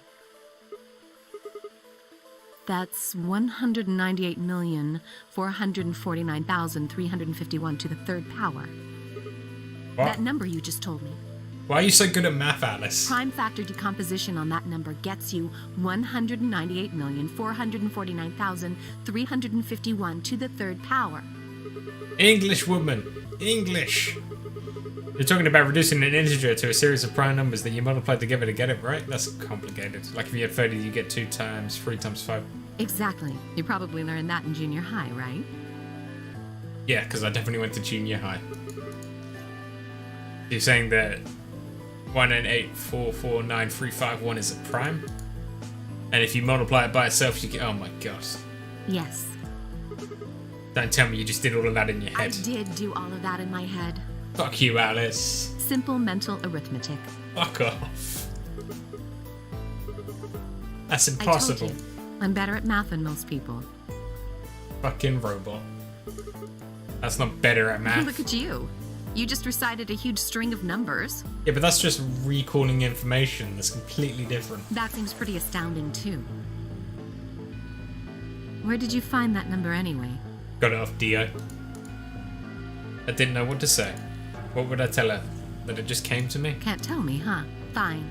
I'm pretty sure that's the key to the code, though. I know the Myrmidons use prime factors for their keys, and there aren't a lot of 25-digit numbers that turn out to be the third power of a prime number. I think there's a very good chance that number you memorized was specifically created by someone. Uh-huh. Could you explain that with smaller words? Well, look at the prime factors of your number. 198,449,351 to the third power. I think that's our hint for cracking the code. You still don't get it? No. Try to remember the code we saw in the infirmary. What did it say on the monitor? On the second row? Wow, you've got a pretty impressive memory. We could really use someone like you back at the... Well, keep going. How do we decode You it? use 198,449,351 to point you to the right letters. Just tell me the right letters, Alice. Well, the first number is 1, so take the first letter. The next number is 9, so go 9 letters over from the first one. Then 8 from that one. Just keep going until you get something. Make sense? No. I ran over what she said in my head. Well, I mean, it makes sense, but like, I don't really want to do that. The prime number Alice had given me was 198449351. So what would we get if we picked out letters like she explained? The first letter would be C. And you'd get O. That word was... Oh, god damn it. Fuck, I don't care. Alright, fuck it. It's like, it's C. And then it was O. And what? We go, what? 2, 4, 6, 8. Is that M? Then 2, 4. 2, 4. 2, 4, 6, 8. This next one a T. Yeah, it's a T. Then we need to go 5, which is 2, 4, 5, which is an E. Completed. Completed.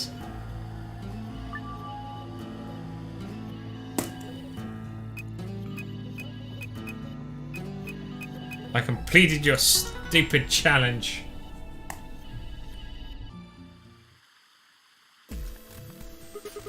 I did it. Completed. That's it. That's the answer. Completed? Are you sure? Yeah. I did exactly what you told me to do, and the word I got is completed. Well, actually, it's completed, but... Just repeats. Well, I can't remember the code like you can, but... If you're certain, I believe you. I am definitely certain of something. All right, then. I wonder what completed is supposed to mean, though. They completed their mission. But aside from the obvious, you mean? I'm guessing here it means mission complete. That's what the transmitter was for.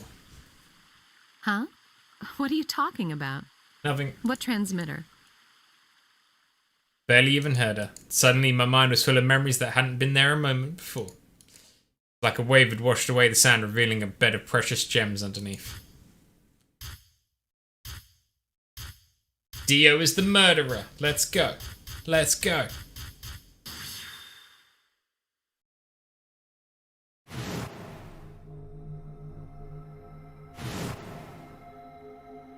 Holy Father, Holy Brother, Holy Master, my sacred mission is at last complete. With these 2 hands, mankind is saved. I am your will-made flesh. In your name, I give thanks.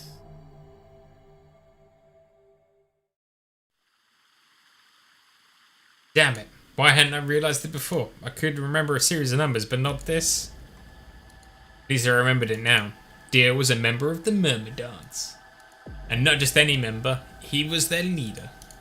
That meant he had to be the one who planted the bombs. Hey, are you listening to me? Then Yeah. answer my question. What the hell was that? What's this about a transmitter? I didn't trust myself to try and explain it to her. More than likely she'd just think I was insane. Even I could barely make sense of the sudden influx of new information. Wait. Don't tell me you're one of the Myrmidons. If I was, do you really think I'd reveal myself like this? Point. I don't know where Clover appeared.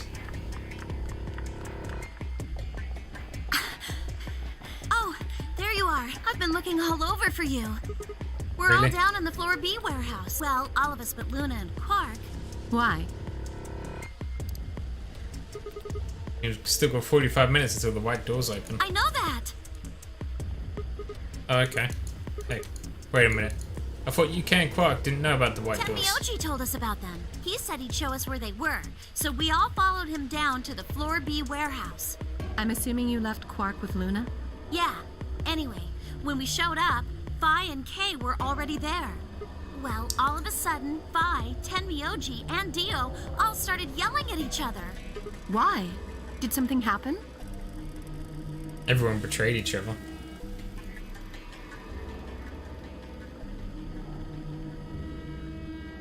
That seems odd. Phi only had one BP2. Her choice seems like a perfectly valid defensive move. Ugh! Just come with me. Kay's trying to calm them down, but there's only one of him. Okay, let's go. Coming! Everyone's gonna die, but it's fine.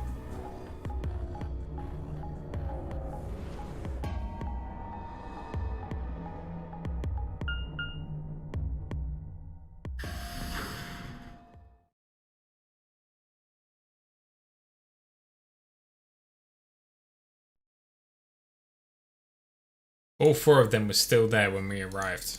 They seemed to have calmed down a bit, but the tension in the air was almost visible. I felt like I'd stepped into a room full of flammable gas. Even the smallest spark could turn the whole place into a raging inferno. Even Kay, usually so calm and collected, was standing ramrod straight with his hands balled into fists at his side. I looked at Alice, pursed my lips, and then headed over to the angry knot of people occupying most of the room. Clover told me what's going on. This whole thing is stupid, you need to knock it off. Stupid? What about this is stupid? We're talking about my life, you self-righteous dick. I know, but yelling at each other isn't going to solve your problems. The best thing for us to do right now is to trust each other and get through this. Wouldn't you agree? Hard to trust someone who tried to kill me. Same to you. I told you letting Dio vote was a stupid idea. What did you think he was gonna do? You might as well have pressed the button yourself. I couldn't just leave Quark alone. That's no excuse. And where do you get off telling me I shouldn't have picked Betray? Did you even think that through? What? I was supposed to pick Ally? If I'd done that, I'd be dead right now. I could say the same thing to you. Damn good thing Dio didn't choose Ally. Please, that's enough from both of you. Sigma's right. This isn't the time to be bickering with each other. It's the time to be ganging up on Dio. Oh, you don't get to talk. You tried to betray Clover and escape on your own. Perhaps. But I think that's better than nearly killing someone. Well, I only did it so that she wouldn't kill Tenmyoji. God damn it, enough already.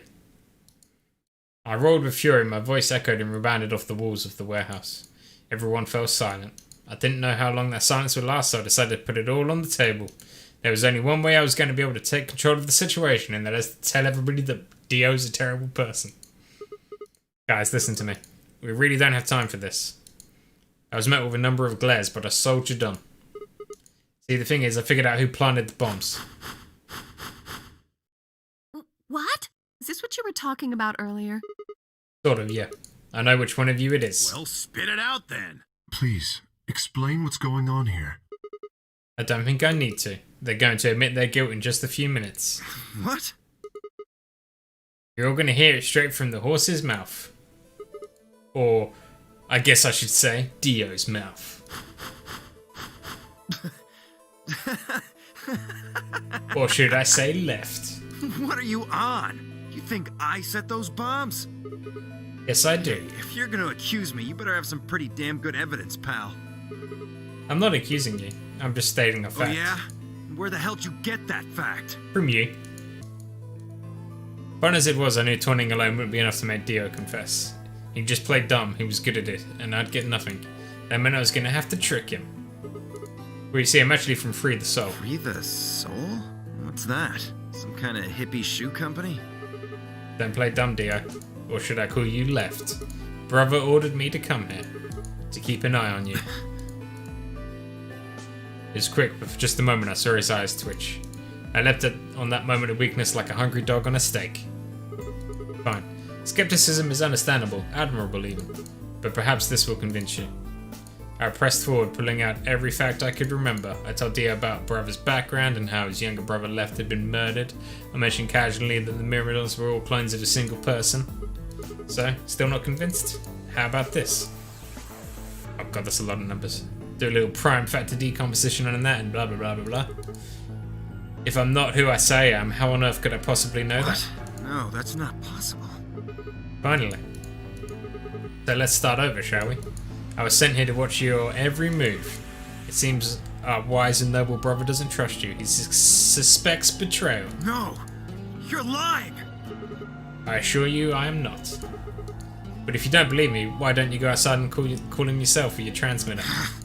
No! No! You have to be lying! Brother trusts me! That's why he chose me for this mission! Why would he make me the leader of the Myrmidons if he... Huh? Sorry, what was that? I said, why would he have made me the leader of the Myrmidons if... Yeah, gotcha. Wait. What the hell? Are you fucking kidding me? Sorry, Dio. I'd never even seen, brother. What the hell was all that? How did you know all those things? Dunno. Maybe I was divinely inspired. Don't give me that shit! What's going on? What are these Myrmidons? Dio and I stared at one another while Clover and Tenchi quickly explained to Fi and Kay about the memory card and the number 2 bomb and about the code and about the terrorist organization. So you mean to say someone from the Myrmidons planted the bombs? And Dio pretty much just admitted to doing it? Yep. Bastards. I'll never forgive you.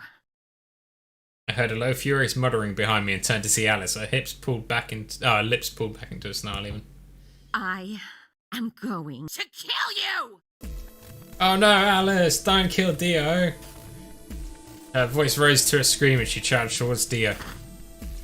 Oh no! Stop! Please don't! Think of the children.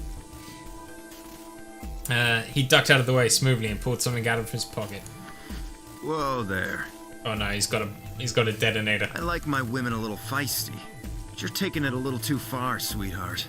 Tone it down. What? You see this? You know what it is, don't you? Oh my god. Is that the detonator? Exactly. And I assume you know what happens if I press this button? We all die. Yes. I think I do. I'm guessing it'll set off both of the bombs. Well, I wouldn't say both. You mean there's still a number 1 bomb we haven't found? Correct. And there's one more, too. 4 bombs in total. No. There are 4 bombs? Exactly. I planted 4 bombs. They're the ones numbered 1, 2, and 3, but there's also one more. 0 bomb. Bomb number 0. Add all that up and you're looking at about 4 tons of explosive power. You bastard, Dio. You bastard. Those go off and it's all over. That's enough oomph to turn this whole place into a smoking crater. Aren't you forgetting something? That'd kill you too. So, I'm ready for that. I've got spares. Spares?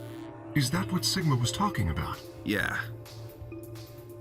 I heard Alice whisper something to Clover. Let's go, Clover. Show him all that training wasn't for nothing. Huh? Oh, yeah. Right. Before I had a chance to ask them what was going on, they moved. Die, you bastard! Yeah! He roared and leapt towards Dio, Clover following just behind. Alice threw a punch at Dio's face, and as he dodged, Clover spun out from behind her. Dio grunted and turned to focus on Alice, but Clover darted in and snatched the detonator from his hand. Clover, get him! Right! Sigma, catch! Huh? Before I could respond, Clover had thrown the detonator at me. I scrambled to grab it out of the air and held it to my chest. Oof. Damn it! Stop! Let me go! Never! Still let go of me, you asshole! Shut up, Dio, nobody cares. Yelling didn't do him any good, and Dio found himself subdued by the skillful teamwork of Alice and Clover. Strangely though, once they had a hold of me, he stopped struggling. I was reminding of a gazelle with its neck in the mouth of a lion. Had he surrendered? Or did he have some trick up his sleeve? It didn't feel right. I didn't have to wait long for my misgivings to prove true. The detonator in my hand suddenly began to flash. Ha! Serves you right. What? What are you laughing at? You, her, all of you. God, you're stupid. What? See that detonator you threw to Sigma? Proximity based. You activated it. If it gets more than a meter away from me, it sets itself off. God damn it, I freaking knew it. We figured someone might try to take it away, so we put in a little safeguard. Since you two were kind enough to take it away from me, the bombs have gone from remote control to countdown timer. God damn it. Go ahead and destroy the detonator if you want. Won't make any difference now. The bombs are gonna go off no matter what. How long do we have? About 30 minutes. That's an awfully long time. 30 minutes. Oh no. My condolences. What can we do to stop them? I told you that already. First, we need the device that allows us to input information. I don't think we have that in this timeline. Then we plug it into each bomb and enter the codes. Hey Alice, who the hell are you? How do you know all this? None of your damn business. Just tell me where the input device is. Well, that's none of your damn business. Fuck! Stop! You're gonna break it! I don't care. Of course. That's the plan. Please, stop! Just tell me what I want to know. Okay, I'll tell you. It's in my coat, the right-hand pocket. Alright, we're gonna take a quick BRB here.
Okay, we're back.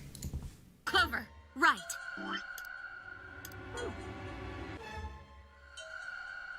Nodded and started digging through his pockets. For a few minutes. It's no use. There's nothing here. Did you lie to me? No! I swear, keep looking. Oh, wait. There is something in here. Clover pulled a hand from his pocket and held it out. Is that a pill? Like for medicine? Hey, what is this? Huh? I can't see it. Bring it over here.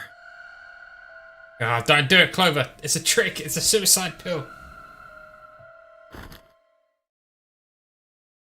Suddenly he moved his right hand, snaking out to grab the pill from Clover's hand. Before anyone could react, he shoved it in his mouth. God damn it, Clover. I heard a tiny crack as he bit down on it. Almost immediately, he grimaced in pain. Shit! What? What was that? Poison, I guess. What? Damn it, Clover. Damn! How could I be so stupid? His eyes rolled up into his head. Flecks of spittle began to trickle out of the corners of his mouth. It grabbed him by the hair and shook. What the hell are you doing? Where's the input device? Lost it. In my couch. Back home. Don't screw with me, Dio. Fine. Don't tell us. How about you give us the deactivation codes instead? Deactivation. You guys are persistent. Fine. Not gonna do you much good anyway. I'll tell you. But you only get one. This is the deactivation code for Bomb 3.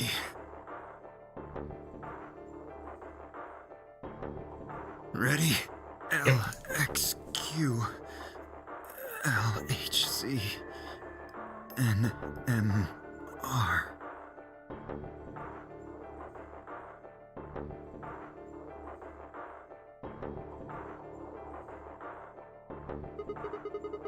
What about the other three? Tell us the other three. He didn't even seem to hear me. My body will be a part of the foundation of a bright future.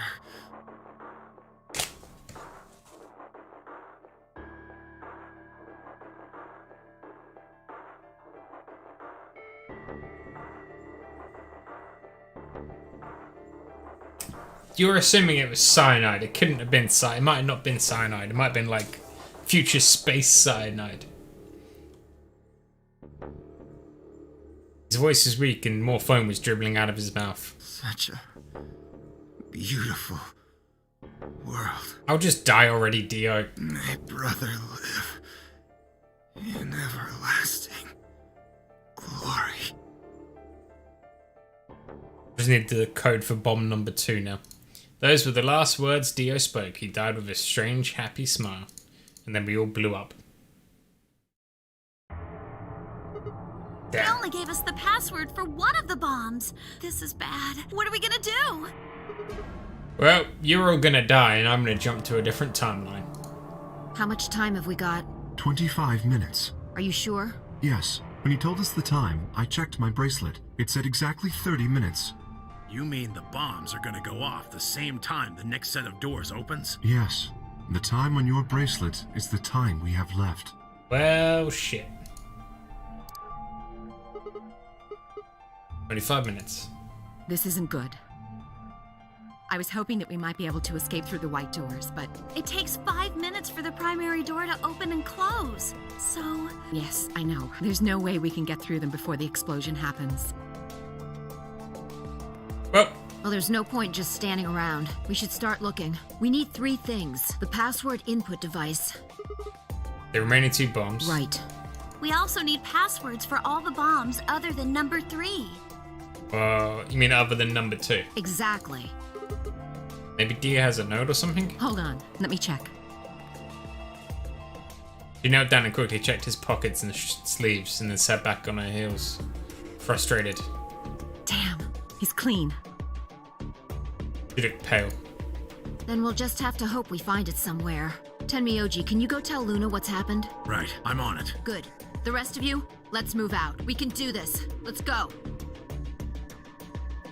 We all took off at a run, heading to different parts of the building. But all of our searching turned up nothing, and as we searched, the clock kept ticking.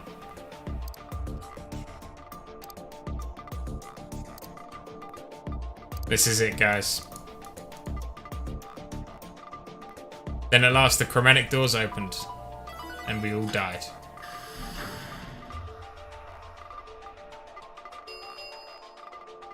Chromatic doors have opened. 5 minutes remain until chromatic doors close. Our time had run out. We watched the white doors open. Were they the doors to heaven or to hell? The thought barely had time to flutter through my mind before everything went white. Kaboom! We didn't even have time to say goodbye. 1,000 emotions flooded my brain in those last moments. Why? How? How had we ended up this way? Then a blistering wave of heat like the surface of the sun itself wiped out any lingering thoughts.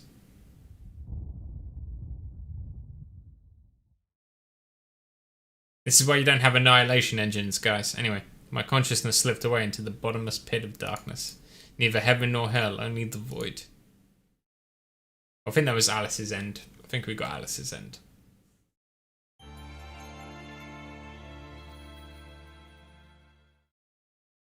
Yeah, Alice's end.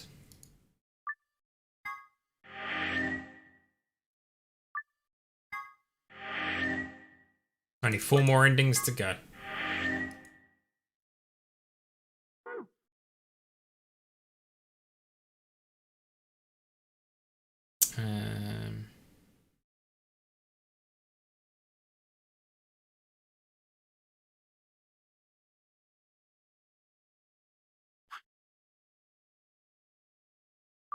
Get this one done quickly.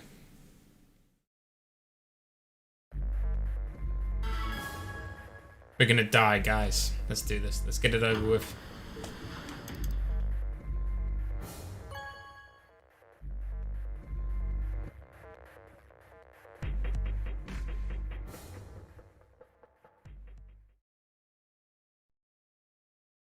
Luna and I stepped out the AB room.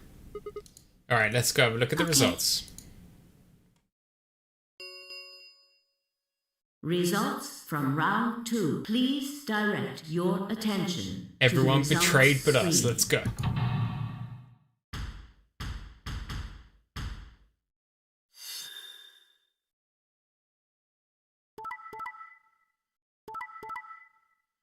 Ally. Betray. Oh my god. We're dead. Points have been assigned or subtracted accordingly. Please check your bracelet to see your updated bracelet points. Trust nobody, not even yourself.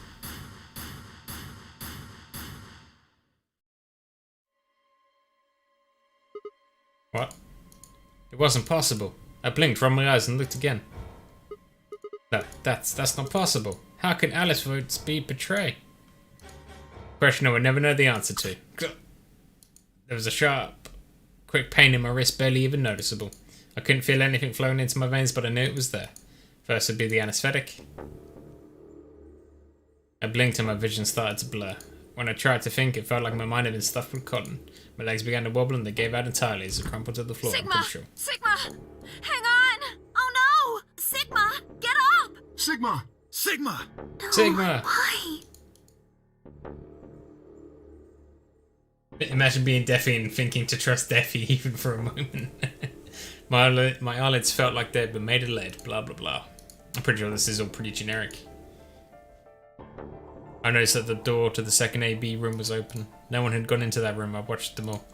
And yet, there she stood, an apparition that couldn't possibly be real. Alice. World was gradually going black, and my mouth refused to form words, but my head echoed with questions. How? Why? When? What? Had she run in there at the last moment after Luna and I entered our room? But even if she had, why choose betray? Then the darkness closed over my mind as well, and my questions were gone forever. Bad end. That was quick.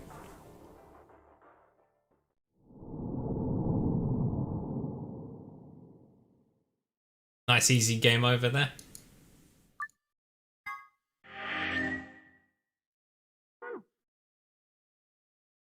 Okay. Right, so we can't go here just yet.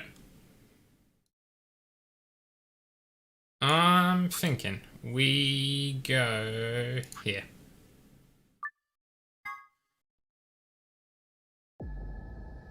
We get this tree done.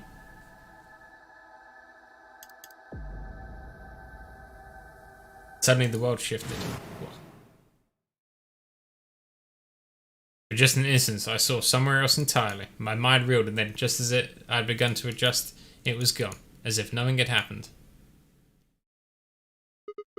What was that? It was the same sensation I'd felt when I saw the vision of the bombs exploding. Had it been a premonition? This is bad. I need to find Alice now. I must go to the crew quarters.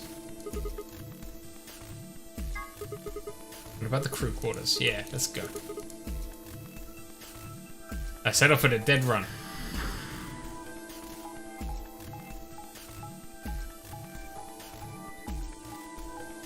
Are you gonna make it in time? I don't know.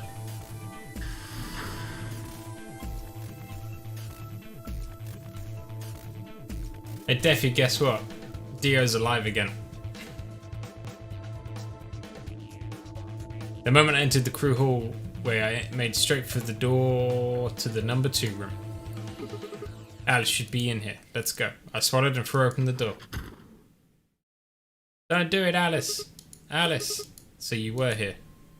As I spoke, her eyes turned towards mine, but I didn't get the feeling they were looking at mine. At me, even. Her skin was pale and sickly, and one of her hands held the scalpel like I'd caught her in the middle of something. What are you doing here? It's okay. I'm just here to help you. Me? What do you mean? Let go of that scalpel. No, I need it to get this bracelet off. Remember what Zero Jr. told us? The bracelet comes off when your heart stops. So I just have to... Don't do it, Alice. Stop. Before I even finished the word, I was running. I grabbed both her arms and wrenched them back, pulling the blade away from her chest. No! Let me go! I have to do this! I can't take it anymore. This whole thing is like a nightmare I can't wake up from. The only way I'm going to get out of here is to die! Knock it off. With a grunt, I tore the scalpel from her hands.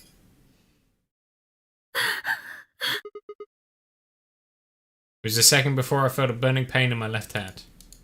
I'd apparently cut myself getting the damn thing away from her. Very quickly, it progressed from a dull throbbing to a hot line of pain across my palm. I clenched my teeth and squeezed my hand tight. I was so focused on my pain I barely heard Alice collapse. She didn't respond when I shook her. Hey, are you alright? Alice, say something. There was a moment of terror before I realised she was still breathing. I didn't know why, but it seemed she had only passed out. Shit, what am I supposed to do now? Oh man, maybe the infirmary? It's got all of those medical things. Let's take her to the infirmary. Buoyed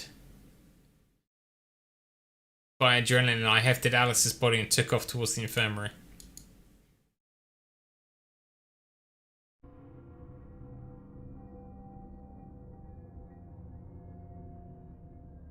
Alright, please pay attention. You need to hear this. She's got Radical 6. Oh no. Everything's coming up Sigma, huh?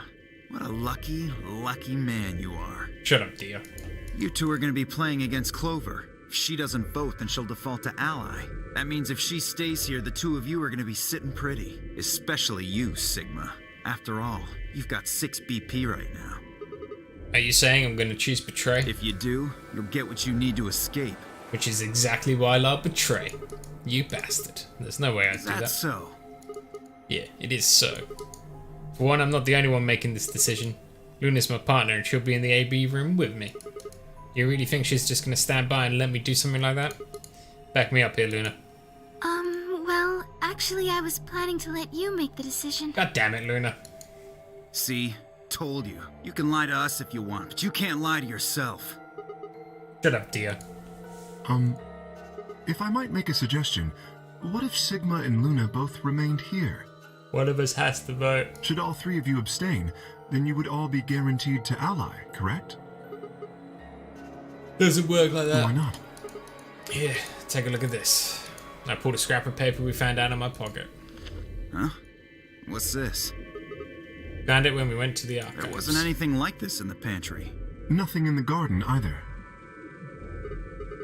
I guess they only put it in one of the archives. I'll put one in the archives. Whatever. I'll just read it for you. Blah, blah, blah. No voting is not an option. Get it? The whole team can't That means abstain. either Dio or Tenmyoji's going to have to vote then, and they're playing Oh.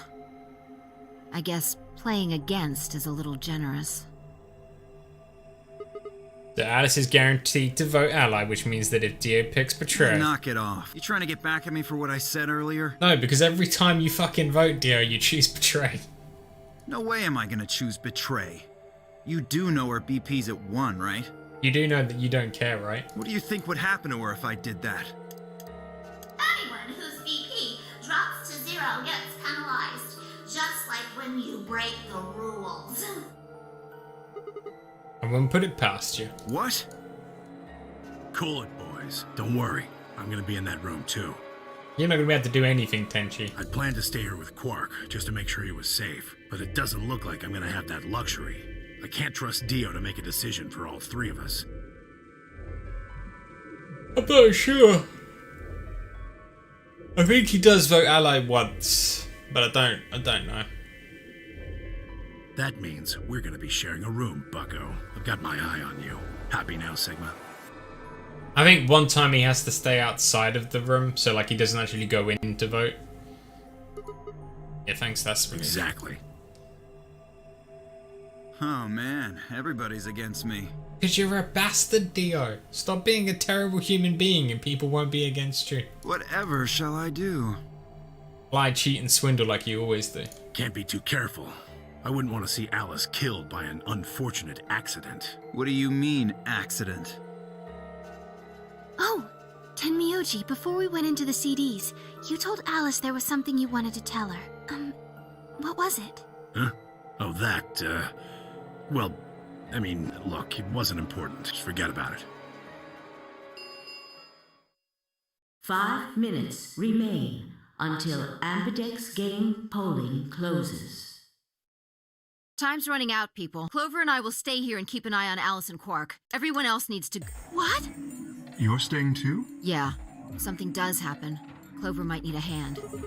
I knew a solo. We're playing against K and Quark, but with Quark out, that means K would get to decide this whole round. Are you saying that you trust me? No, but I'm pretty sure she's got 3 points now. Yes. Even though I have 6 BP? Yes. Whoa, whoa, whoa. Are you nuts? What happens when he gets 9 BP? Same thing that happens when you get 9 BP, Dio. I'm not worried. Kay won't betray me. How can you know that? I just know, I guess. You just know? What the fuck is wrong with you? Had something happened between Phi and K while they were out exploring? I understand. I can hardly betray trust like that, can I? I'm sure you can. I will vote for our team. Good. We're counting on you. I've had enough of this bullshit. 4 minutes Come on, we need to hurry. All right, you kids. Take care of those two, okay? Of course. We promise. Let's go. Go, go, go, go, go. I gave one last quick nod to Phi and Clover before heading back to the warehouse at a dead run.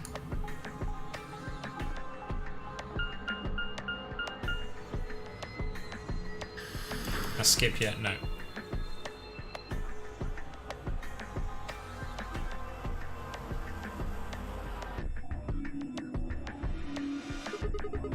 Everybody ready?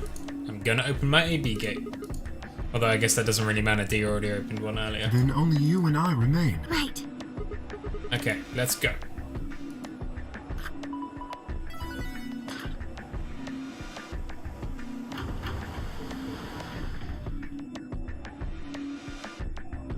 Two more AB gates slid open. We all shared one last look at each other before ducking into our respective rooms.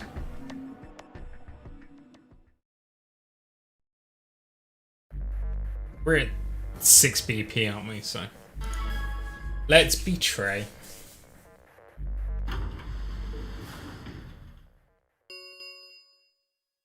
Two minutes. What are you going to do?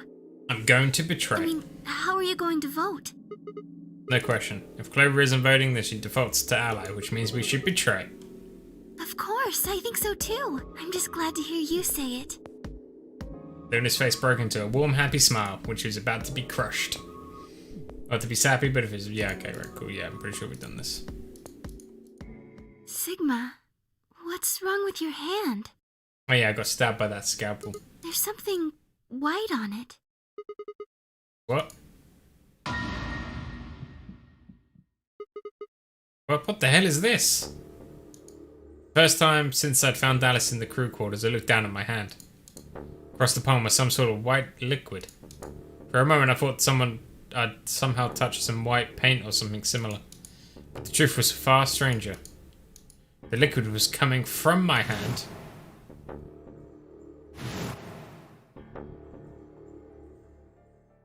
It's coming from the cut I'd given myself when I grabbed the scalpel away from Alice.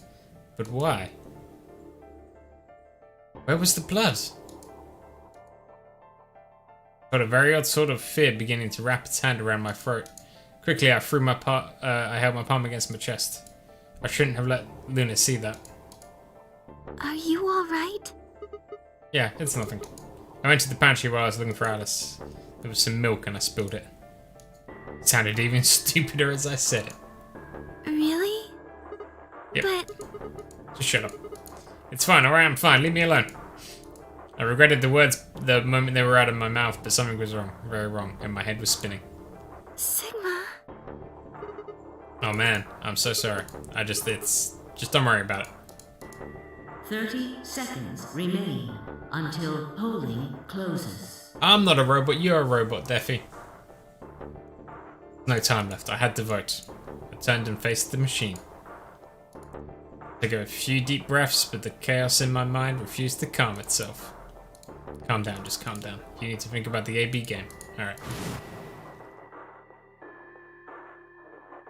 Who was I kidding? There's no way I could forget about something like that. 10 seconds remain. 9, 8, 7, 6, 5, 4, 3, 2, 1. Betray!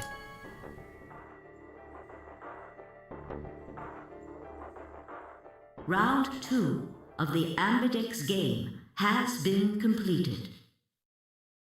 Results will be displayed in the warehouse. Thank you for your participation. Ambidex gates now opening.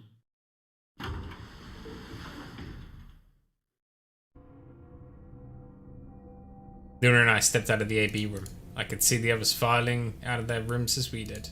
Why? Because I could. All I could think about was the white liquid. What was it? Some kind of discharge? Blood?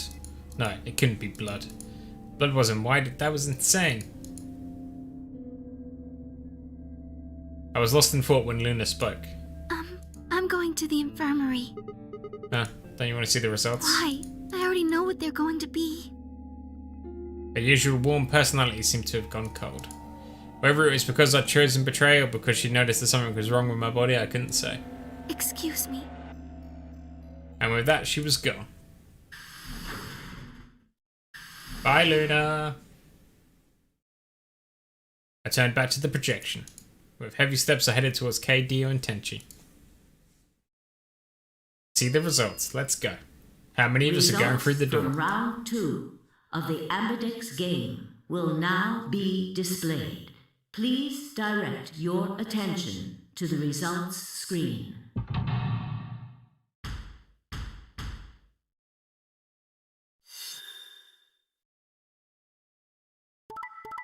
Oh, they're both allied, okay. Oh. The only one who betrayed, huh? There you go, Dio allied one time at least.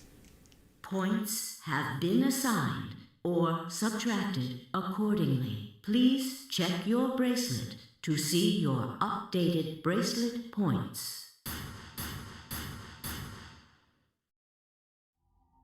What the hell? Sigma has 9 BP? That I do. See? I told you! The bastard's finally showing his true colors. Shut up, Dio. What the hell are you doing? Clover isn't even voting. I have misjudged you. I never thought you would do something so cowardly. You guys do it all the fucking time. There was nothing I could say. I had chosen betrayal of my own volition. But had I really pressed that button of my own free will? The more I thought about it, the more I felt as if some other force had guided my hand to the button. Perhaps it had been fear. I was scared by the white fluid that had appeared on my palm. Maybe that had been the tipping point, and I had decided that I had to escape as soon as possible. Damn the consequences. If I got out, then the nightmare would be over. That was all it was, right? A nightmare. It couldn't be real. White blood was insane. Impossible. That was when I looked up and saw the others staring at my hand. Shit. I quickly put my hand behind my back, but it was already too late. They moved towards me like wolves closing in for the kill. Sigma? What was that? He was cut. It must have been blood. But why was it white? Isn't that obvious? He's not human. Not human. What are you saying? Of course I'm human. Then explain that white stuff. Can't. I swear to God, I have no idea what it is. You have to I'm believe afraid me. you're not being very convincing. Oh, you're one to talk. We can't even see you. You could be a robot. Maybe that's not even a suit. That's just you. No, that seems extremely unlikely. However bad my amnesia might be, I am quite sure of my humanity. I am, without a doubt, not a robot. Not a robot? Then probably just programmed you to think that. Alright, it's pretty obvious this guy's dangerous and probably unhinged. We should take him down. I agree. Looks like there's no other way. Oh, come on, guys. We don't have to do Now that this. he's got 9 BP from stabbing Clover in the back, there's a good chance he'll try and get out of here by himself. Hey, hold on a minute. Let's not do anything rash. I didn't have a choice. I spun around and ran for the number 9 door. No, I don't think so! God damn it, Dio. Get off of me. Shit, let go. Let go of me. There was no match for all 3 of them. Before I could take 2 steps, I was on the floor pinned. The desperation was only getting stronger, however, and I writhed and twisted in a futile attempt to get free. God damn it, you have to let me go. This is all some kind of mistake. A misunderstanding. It's a conspiracy. So, there's a conspiracy to turn your blood white? You're a funny guy. Stop trying to get away. It's over. Shit, get off me. Let me go. If you won't calm down, then you leave me no choice. Don't do it, I Kay. hoped we could avoid this. Don't do it, Kay. Try not to struggle too much. Oh, God, chokehold.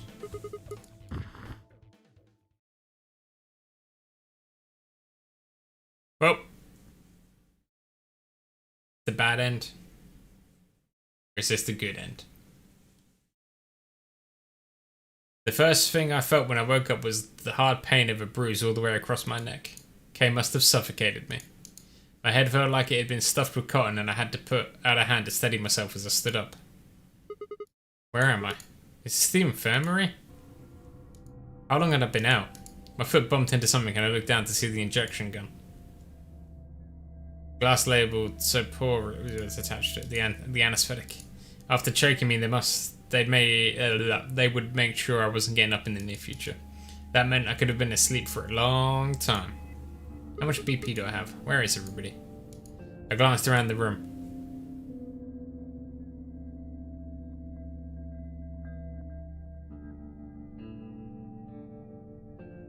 It was empty except for me. It took me a moment to realise what was especially odd about that. Even Quark and Alice had disappeared. What the hell is going on? That's when I noticed it. Quark and Alice weren't the only things that had disappeared. 2 other things, 2 other very important things were also gone. My bracelet and my left hand? For a long moment I just stared, dumbstruck. What I was seeing couldn't possibly be real. But there it was, a smooth cross-section of my arm where my hand should have been. A thick white liquid dribbled slowly from the stump. What is this? Oh god. Ah! A scream crawled its way out of my body, taking my mind with it. Then after that, nothing. Game over. They cut my hand off, those bastards!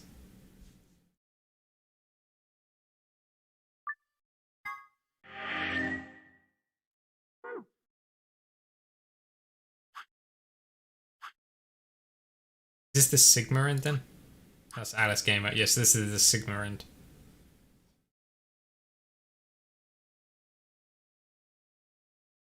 When is this then?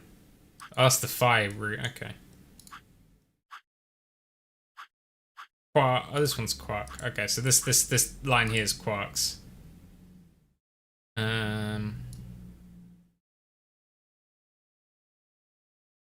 So this left one's Luna.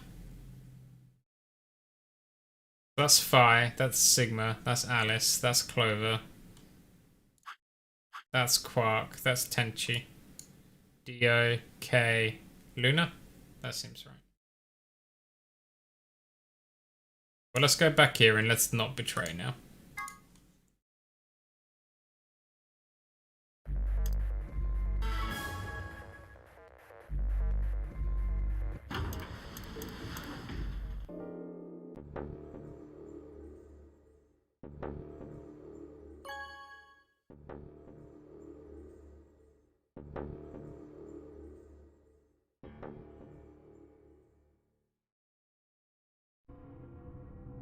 Nonary stepped out of the AB room. I could see the others filing out of their rooms as we did. So you chose Ally after all? Of course I did. To be honest, the AB game was the last thing on my mind. As chaotic as my thoughts were, they were all centered on one thing. The mysterious white liquid. Do you want to go see the results? Sure. Luna nodded and walked off towards the projection, but I couldn't move. I glanced around to make sure no one was watching and I opened my hand. The liquid didn't seem to have clotted or run out, since it was still oozing thickly out of the slit in my hand. What in the hell is this? Couldn't be blood, could it? No, that was impossible. No matter how many white blood cells clumped together, you'd never get anything that looked like that.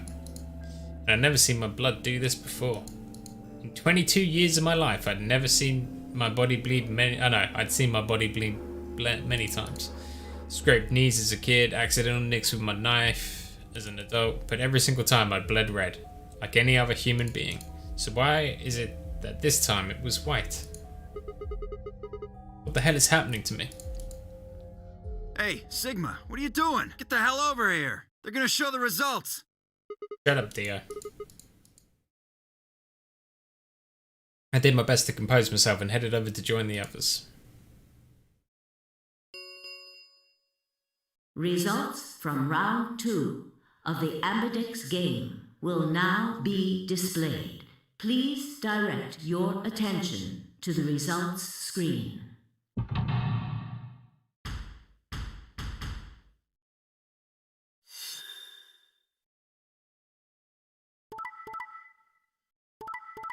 Is everyone gonna ally? Yay! Hooray! Points have been assigned or subtracted accordingly. Please check your bracelet to see your updated bracelet points.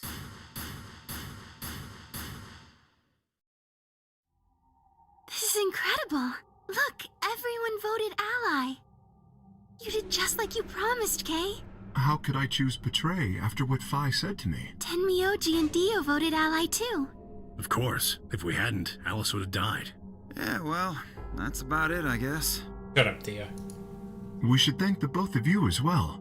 I'm happy to see you also chose Ally. Yeah, we would never choose Betray. Oh, I didn't have anything to do with it. That was all Sigma. Then thank you very much, Sigma. Sigma? Sigma, are you alright? Come on, what's wrong? Just say something. Huh? Oh yeah, looks like we all allied. That's great.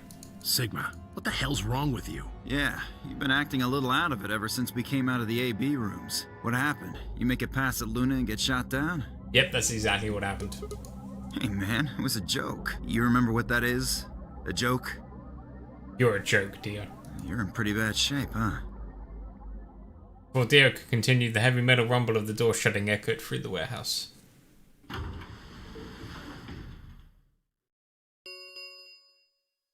The Ambidex gates have closed. Round 3 of the Ambidex game will be the Star Round. Star keys are required to open the gates. There is no set limit on usage of the Star keys. The Ambidex gates can be opened as many times as the players wish to open them.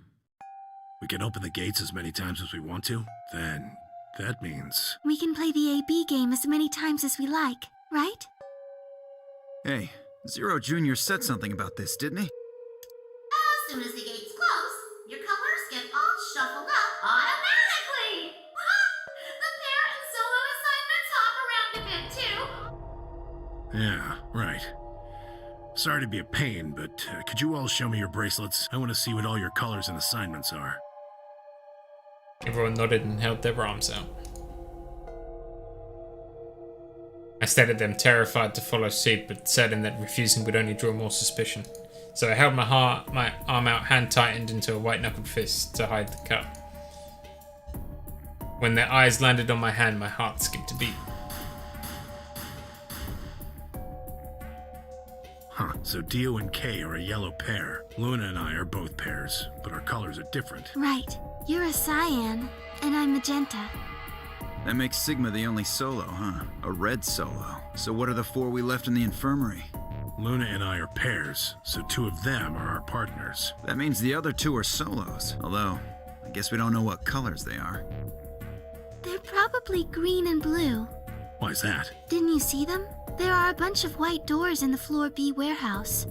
They have to be the next set of chromatic doors. Ah, yes. Phi and I saw them as well, on our way back from the garden with the unconscious Quark. And there they were.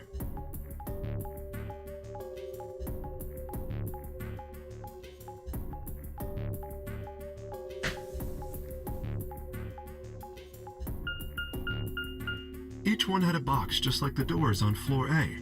Given that, I don't see how there can be any question. Those white doors are our next set of chromatic doors.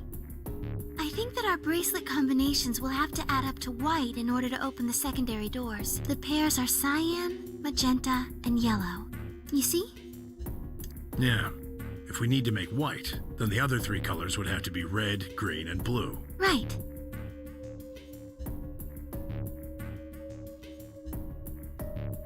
Good.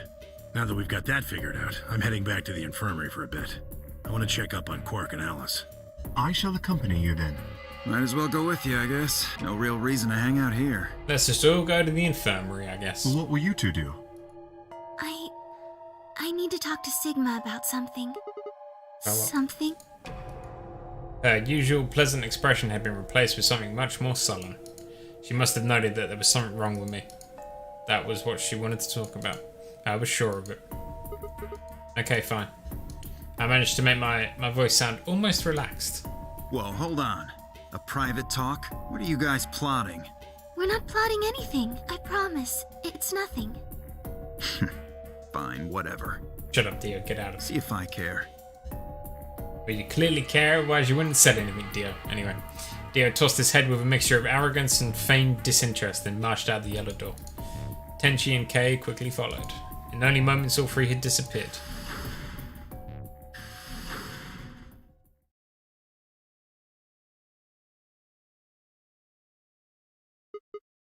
So, what was it you wanted to talk about? I was almost certain I knew, but there was always hope. I did my best to act as if I was genuinely confused.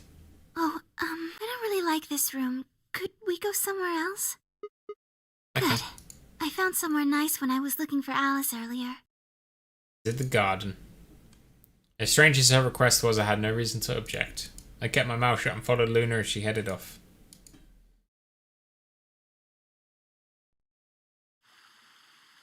Yeah, it's the garden. You know this place? Yeah, well, sort of. I came here once when I was looking for Alice. I see. So, what brings you here? Isn't this nice? This is the only place in the whole facility with anything green. I feel kind of silly saying it, but it makes me think of the great outdoors. I think it's the perfect place for a serious conversation. Being surrounded by nature makes me feel happy. Oh, there's a bench over there. Would you like to sit down with me? I don't have a choice, do I? She sat down softly and gently, and I lowered myself down next to her. So what did you want to talk to me about? Instead of answering, Luna lifted the tiny birdcage pendant she wore in the palm of her hand. She was silent for a moment and then began to talk. Can I tell you something? This is actually a music box. What? That's not a music box. Yes. Twisted the key on the bottom and made an almost imperceptible winding noise.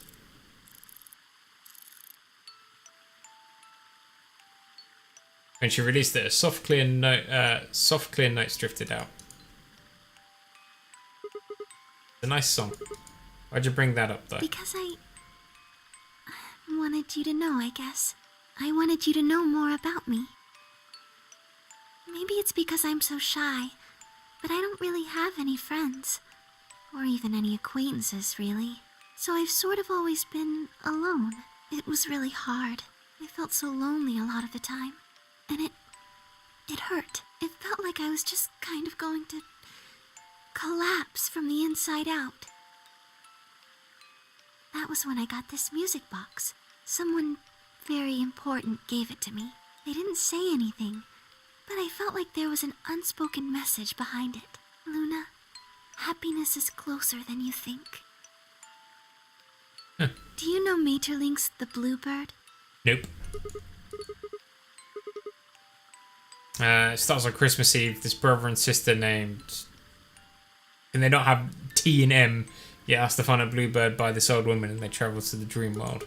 Or something. Anyway, supposedly if you can catch this bird, you can make a wish come true. So they visit all these different places, but they can't find it. Eventually they give up and go home. But when they wake up, the bird is in a birdcage in their hut. That's right. It's a well-known story. Is it? Because I've never heard of it. And it teaches a simple lesson. Don't do shit and it will come to you. No, happiness is closer than you think. Right. It got me thinking. Maybe the person who gave me this music box was trying to tell me just that. I don't know if that's true.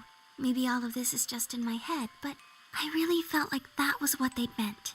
It was so kind. I kept it with me all the time, like a kind of good luck charm. But one day I realized something. There was another meaning to the bluebird. The other meaning? In Maeterlinck's original story, it doesn't end with them waking up. Yes. When Tiltil and Mittil try to feed the bird, it leaves the cage and flies away. And then the story ends. Whoa. What about the moral then? It changes. Now the message is that just when you think you found happiness, you'll lose it again.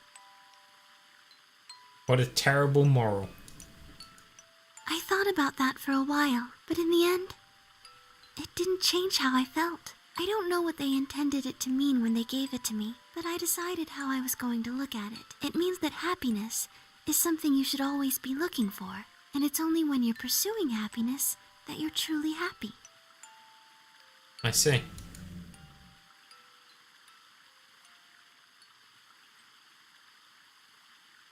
You know, Sigma, I think you might be Tiltil.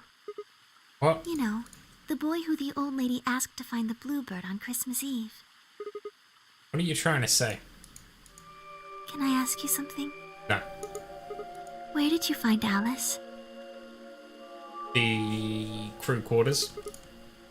Just answer me. Where did you find Alice? Room 2 in the crew quarters. Where were you before that? I was in the lounge. That was after we split up to go look for Alice. First place I went was the lounge. So you went from the lounge to the crew quarters, where you found Alice, and then you rushed her to the infirmary, right? Yep. Okay, tell me this then. How do you know about the garden? Just now you said you'd come here when you were looking for Alice. Damn it. We got caught in a lie. Didn't you?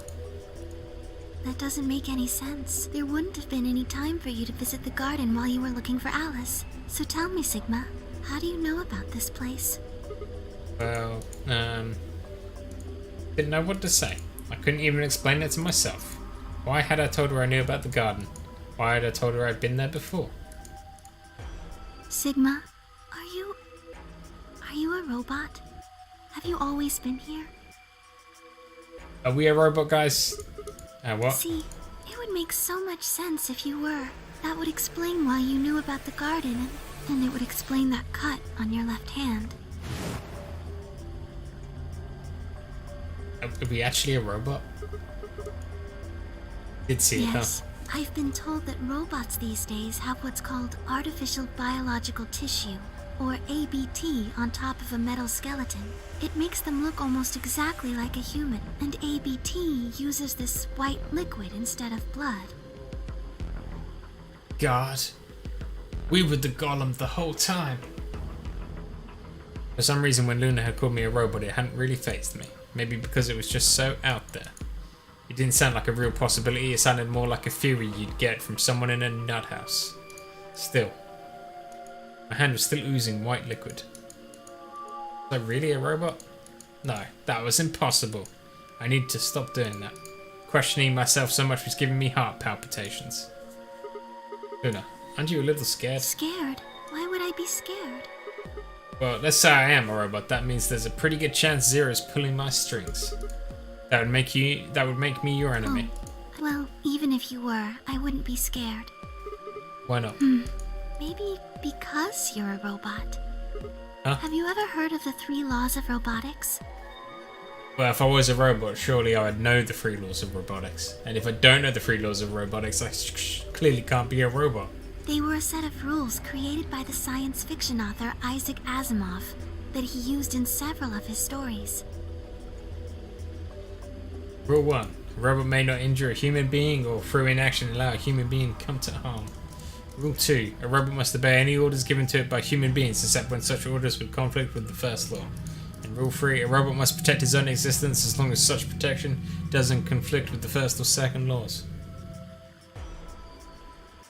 But we've injured human beings multiple times in this game, no? Yeah, I've heard these before. That's just an ideal though. You could work towards that, but I don't think you could ever actually achieve it. I mean, depending on how you program them, robots could do pretty much whatever they wanted to. Yes, you're right. But I believe in them. In you. However you're programmed, I don't think you'd break any of the 3 laws. But haven't we already? A robot without the 3 laws is just a bunch of metal and plastic. That's not you. You have a heart. You're a good person. It's in your eyes. Well, I guess I'm just kind of assuming you're a robot. There's still a chance you're not. We should run some tests. Go do the scanner. Maybe you'll just have a robot arm. Yes. Well, the Atom should be able to tell us. Thing in the infirmary. Let's go. I heard the crunch of dried leaves behind us. But when I turned, there was nothing. Who is it? Is someone there? Just me. Damn it, Sorry, Fi. but can you guys come over here? I need you to see something. Bomb. Luna and I looked at one another, shrugged and stepped into the bushes. It's a fucking bomb, isn't it? Welcome. Well, how long have you been here? I just got here a little while ago. Did you hear what we were saying? No. Were you talking about something you didn't want me to know about? Maybe. Whatever. Just have a look at this. I followed the line of her finger. Oh my god, who could have guessed? Shit, this is... Antimatter bomb. Exactly. I'm pretty sure someone didn't move it here from the crew quarters. In fact, I'm pretty sure it's an entirely different bomb. Look at the number on the side. Number 1. And the one in the crew quarters said 3, right? Then that must mean... 1 other bomb, but it's actually 2 more other bombs. I've got more good news. I don't want more good news. Just think about the numbers for a moment. You're saying there's a 2 bomb out there somewhere? Can't be sure, but it does seem pretty likely. Damn it. That means we're dealing with a combined explosive power equal to 3 tons of TNT. Yeah. Who planted them? Dio. Was it you guys? It was Dio. I mean, you've been in here quite a while. It was Dio. And don't give me that. You're way more suspicious than we are. What were you doing in the bushes anyway? Well, I was taking a walk. Uh-huh. You really think I'm gonna buy that? Fine. You got me. I heard you two were off talking in secret, so I got curious and went back to the Floor A warehouse. Of course, you weren't there. That seemed pretty suspicious to me, so I headed here. And just as I'd suspected, there you were, talking on the bench. I snuck up from behind so you wouldn't notice me. Then, just as I was getting close enough to hear, I saw found this the bomb. So, believe me now? Sure. So who planted the bomb? Dio. Honestly, it could have been any one of us. But it was Dio. Anybody could have come here while we were all looking for Alice. We need to tell everyone about this then. Yeah, you're right. Let's head back to the infirmary.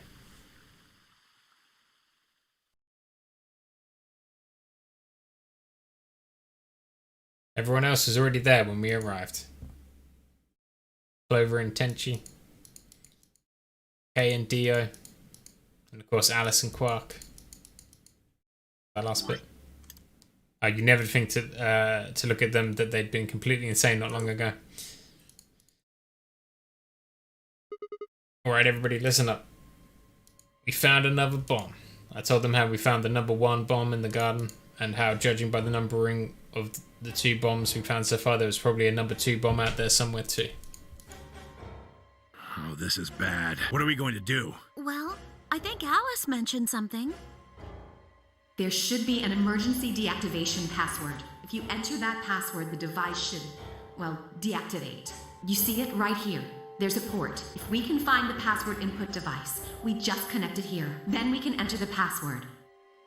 So if we have the password, we can deactivate them? Sure. Oh, whoa, hold on a second. That's great and all, but we need that password input device she was talking about. Without that, we're still boned even if we did have the password. Yeah. That's why I want all of you to let me search you. I beg your pardon? You heard me. Chances are whoever planted those bombs is in this room. There's also a good chance they've also got the device we need to deactivate the bombs. So you're planning to search us for it? Exactly. But No buts. If you refuse, then I'll assume it's because you've got it and you planted the bombs. Unless you want that, I suggest you cooperate. Clear? Good. Now who's going to be first? I volunteered Dio.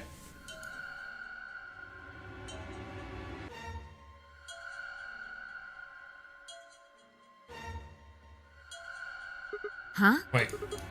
You only need to search one person. Why? Because I figured out who did it. I know who did it. Words were out of my mouth before I'd even realised I was saying them. How can you... There's no way. I met Fire's gaze and nodded, then turned away. I know who set the bombs. That person...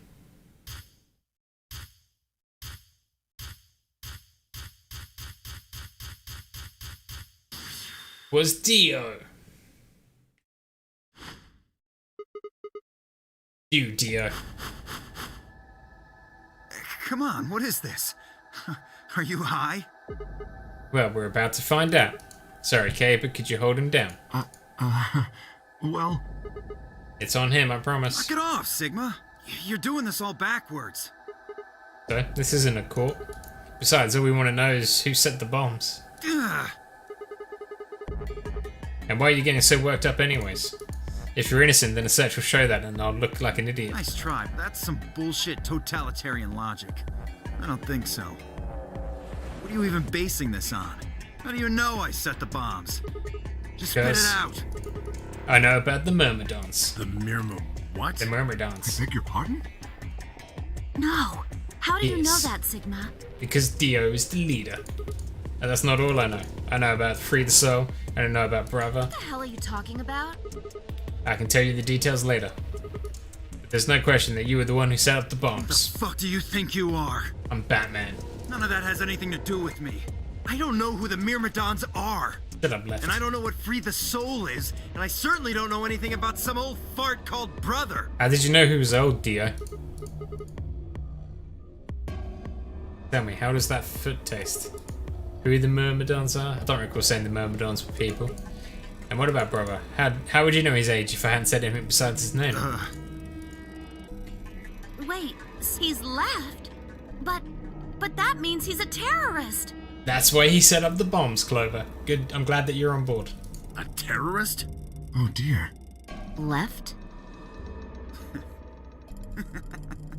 Well, looks like I won't be able to talk my way out of this one. Seriously, though, when did we get so famous? The Myrmidons aren't supposed to be something anybody knows about, let alone you two jokers. Okay, you got me. Yes, I'm the leader of the Myrmidons. My real name is Left. I was sent here to stop Zero Senior's AB plan. That's why I planted the bombs. If it looked like the plan might actually succeed, I was supposed to blow this whole place sky high. AB plan. What's that? Oh, well, looks like you don't know everything after all. Please enlighten us, Dio. I should have been more careful. Then again, it's not like it really matters. After all, you're gonna die here. What? God damn it, no. He's gonna press the button. Well there. Better not come any closer. You think I'm not prepared for this? Take one step and it'll be your last. God damn it, Dio. Then, that thing you're holding. It's the detonator. Yeah, I guess it is. Now back the fuck off! Dio, please calm down. If you press that button, you'll die too. You don't care. So, believe me, there's plenty more where this came from. Now What? that we've cleared that up, back off! Come on, move it! Go, go, go! God damn it, Dio. We had no choice. Slowly, carefully, we backed away. All of us except for one. Tenchi. Hey, Grandpa, your hearing gone? I said back off! No. You... I'm not screwing around here. I can see that. So why don't you do it? Go ahead. Press that button. Tenmyoji! Something wrong? Hurry it up. I'm not getting any younger. Oh, do I sense hesitation? What's the matter, Dio? Scared? Well? You son of a bitch. So you were just bluffing. I'm not bluffing, goddammit. You hear me? I'll do it. Oh, I'm sure you will. But there's really something I should tell you. See that detonator you're holding? It's a fake. What? Just an instant. Dio's eyes twitched down to the device in his hand. That was all the opening Tenchi needed. Watch out. Yeah! Right as he leapt through the air and did a drop kick. Leg shot out, knocking the detonator from Dio's hand, which then sets it into the countdown mode. Great, good job. You idiots. Shit, not good. What happened? Detonator. He doesn't have it anymore. What? Oh no. What's happening? There's a red light on it now. Oh, you really fucked up, Tenmyoji. This is what happens when you try to show off. What? Sorry, this is my fault. I didn't have time to tell you how it worked. What are you saying? The detonator isn't supposed to be separated from Dio. If it is, then the timer on the bombs automatically activates. Damn, how much do you know? I know everything. Fine, whatever. Well, he's right. If that thing ever gets more than a meter away from me, it activates. When it does, it starts the timers on all the bombs. So thanks to this old fart, you get to try and defuse a bunch of activated bombs on a countdown. But we don't have the device. You can go ahead and destroy the detonator if you want. Once the timers have been activated, they'll go off anyway. How long do we have? 30 minutes. When do they explode? You should know, Sigma. Why don't you tell her? 30 minutes. 30 minutes? That's crazy! How do we stop them? Emergency deactivation passwords. None of us know them, though. Right, none of us, no. But there's someone who does, isn't there? Okay. I'll give you one, since I'm such a swell guy. Bomb number 2, The please. password for bomb number 2 is Yeah. EQD DYR NTK.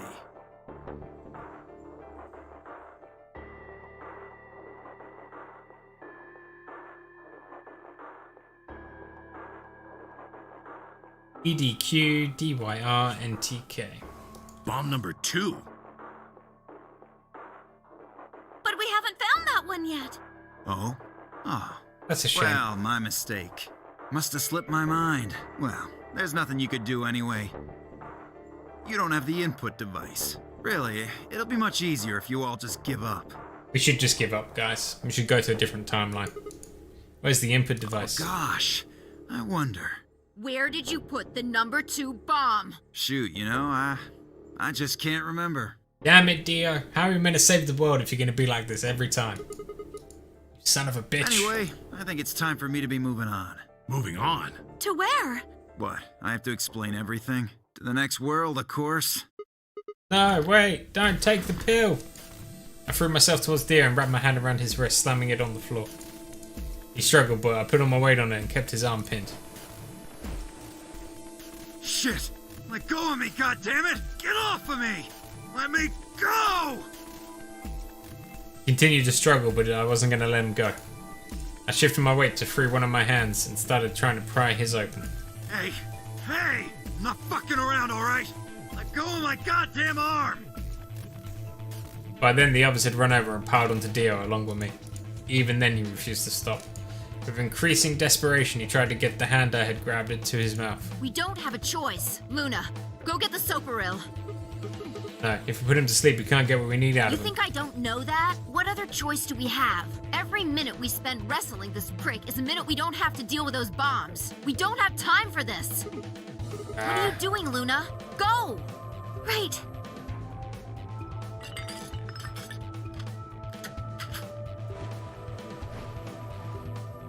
Okay, I've got it. I'm ready when you are. You can do whatever you want to me, you fucking cowards! You're still gonna die! Go ahead! Tell yourselves you can fix it. Run around like idiots before you get blown to atoms. Serves you fucking right! You're gonna burn! Shut up, Dio. Oh, for God's sake. Luna, shut him up. Right. Here goes.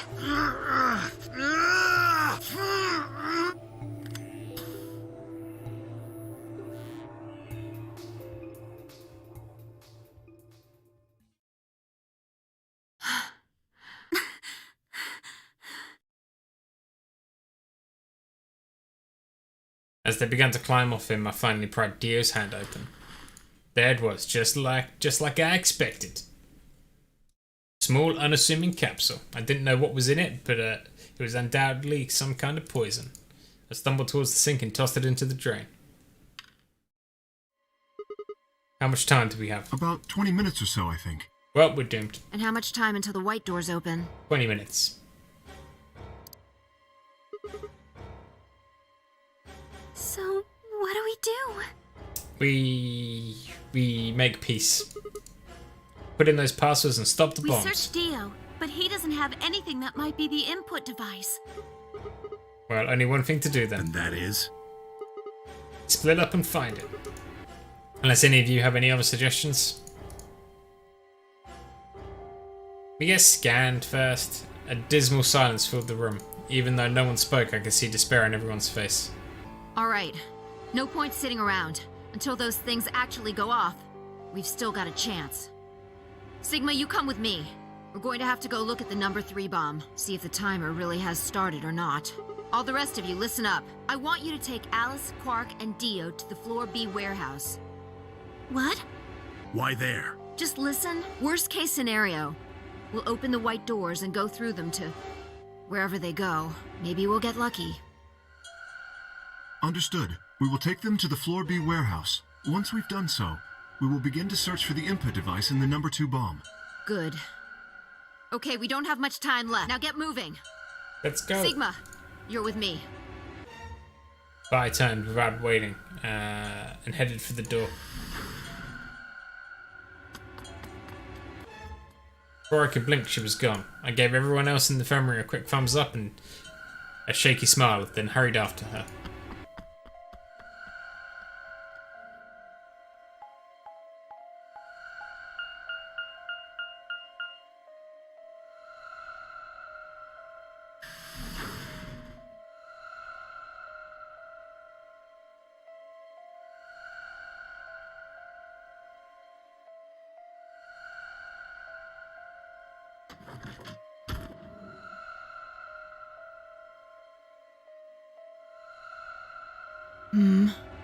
But it's got a red light on it, that means it's definitely The activated. light's flashing. I guess the countdown has started. So, what are we going to do? Make peace with our gods. Without a way to enter the passwords, we're screwed. Right. We'll just have to split up and look for it.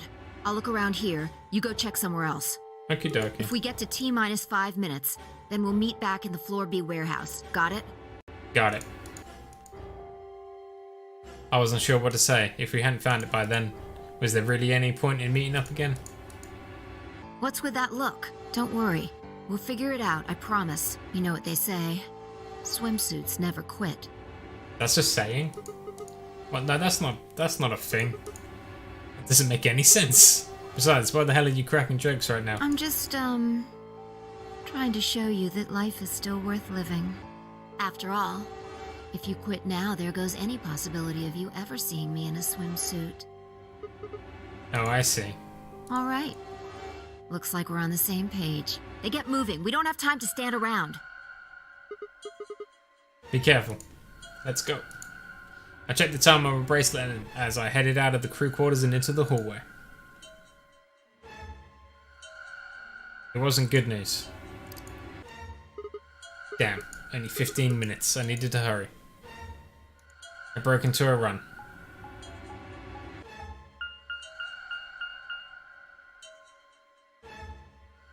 Before long, I found myself in front of the infirmary.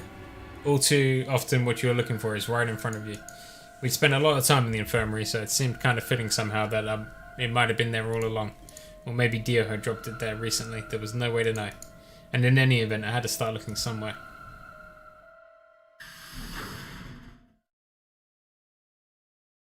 Also, how can we be a robot? Because we got infected with Radical 6, Defi. Luna, you're still Yes, the others are taking the people who are asleep to the white doors. I chose to stay here. I thought you might come back. Because the atom is here. I thought you might want to use it. Isn't that why you're here? What? I mean, yeah, I want to know what's going on with me, but it's driving me nuts. Hell, I feel sick. But this isn't the time for that. Being a robot isn't going to mean a lot if we die anyway. Oh, why did you come here then? Isn't it obvious? I'm trying to find that input thing so we can turn off the bombs. Yeah. Why would I lie? I see. I seem to have made a mistake. Scan me, Animator. Come on. I knew you couldn't use the atom without me, so I stayed behind because I thought I might be able to help. I guess I shouldn't have done that. I'm sorry. Goodbye. No, Luna, wait, come back!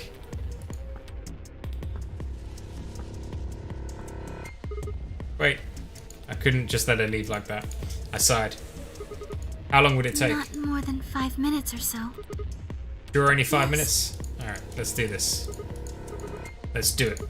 Analyze my body. Let's go.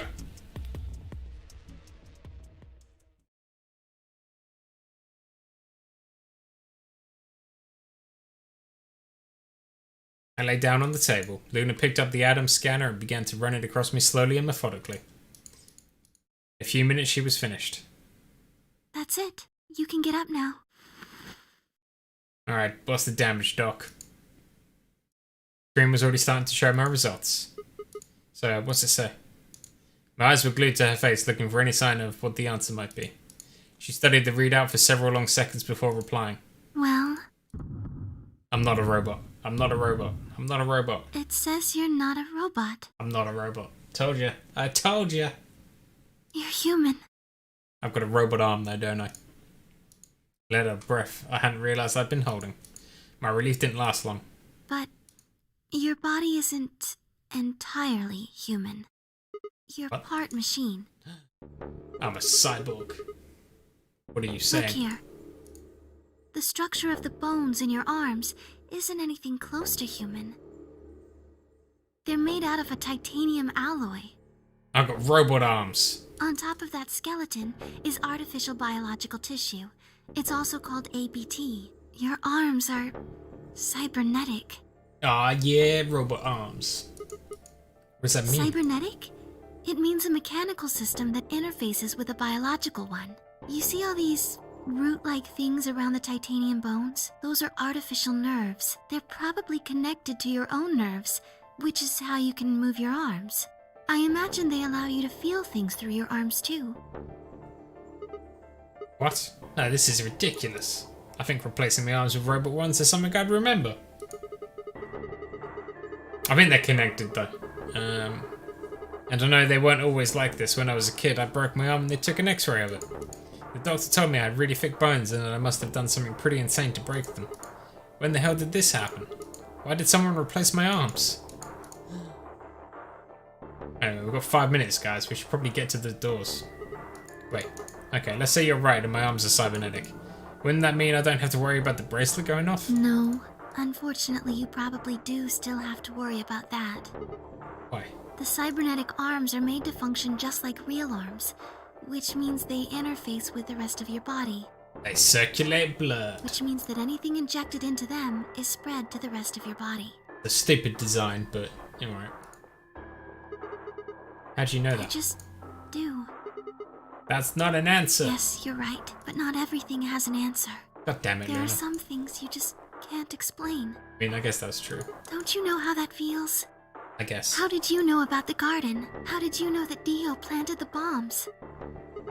That's a good point. I'm sorry, Sigma. I wish we could talk some more, but our time is up. Time. I pressed the buttons on my bracelet and felt my stomach drop. 1 minute. 1 minute. We've only got a minute left? Sigma, there's one last thing.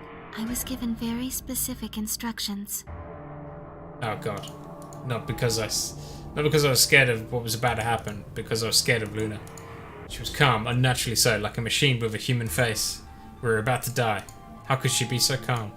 Please pay attention. Fine. This is very important. You must be sure to remember it. Remember? I was about to die. How was I supposed to remember anything? Should you encounter a two-headed lion devouring the sun, remember GTF DM L016.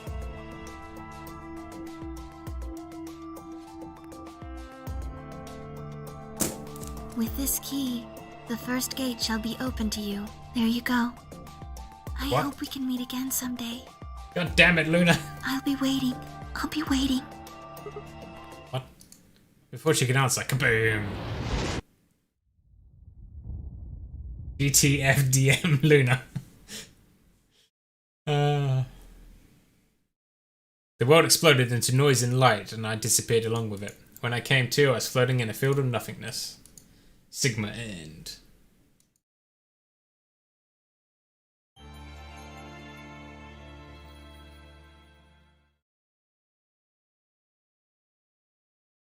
The achievement's called Arms Race.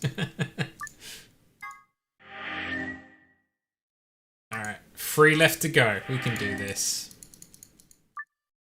Can I do this before the shop shut, though? That's the real question.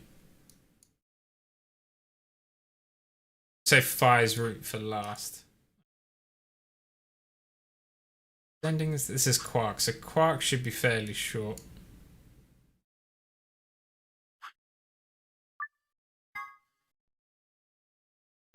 What? Sigma's BP is... Negative! Suddenly all eyes were on me.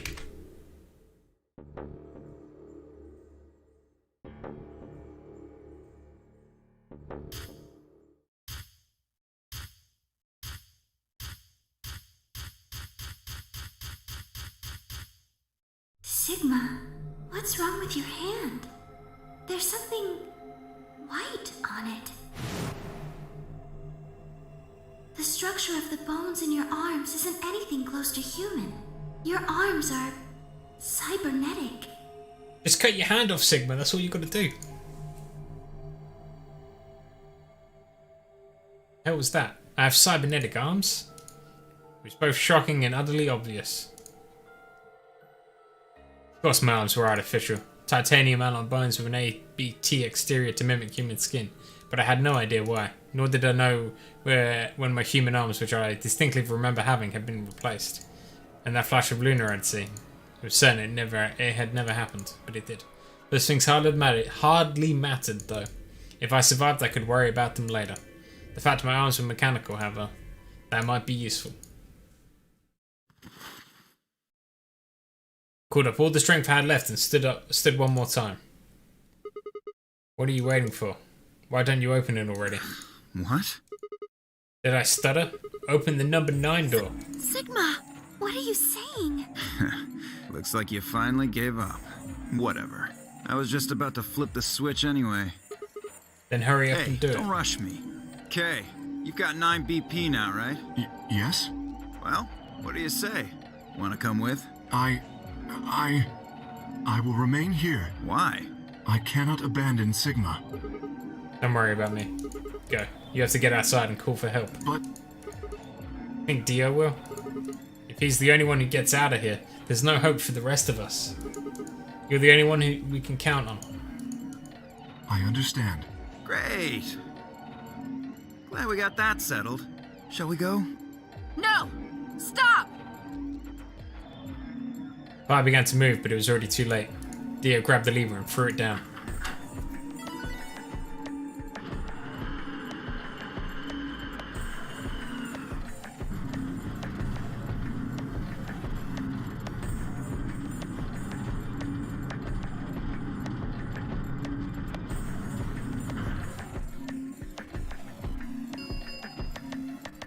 The number 9 door has been opened. It will remain open for 9 seconds. It's been fun. Peace.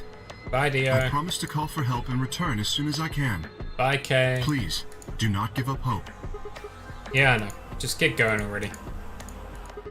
Huh? Okay.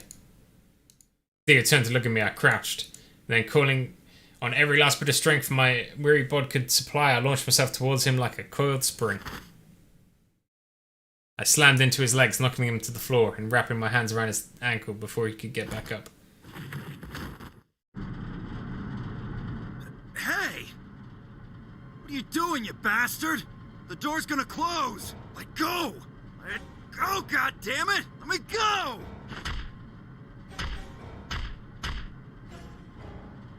He lashed out with his free leg at my head, shoulders and arms, but I held on. I ignored the pain, tightening my grip with every blow. Hey! What the hell is this shit? Why are you doing this? I kept my promise, didn't I? Yeah, so did I. As far as I recall, I didn't say anything about letting you escape. What? Shit! Stop screwing around, asshole! I have to get out of here. I'm not going to let my sacred mission get fucked up by some self-righteous idiot. Theo began to pull himself along with his elbows, bit by bit, edging closer to the exit.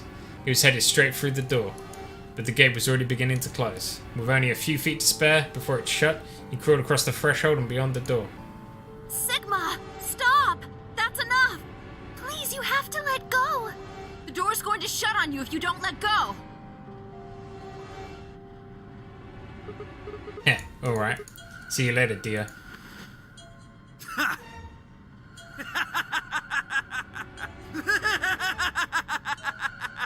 You're an idiot right up until the end, aren't you? Just hurry up and die, you senile old fuck! Aye.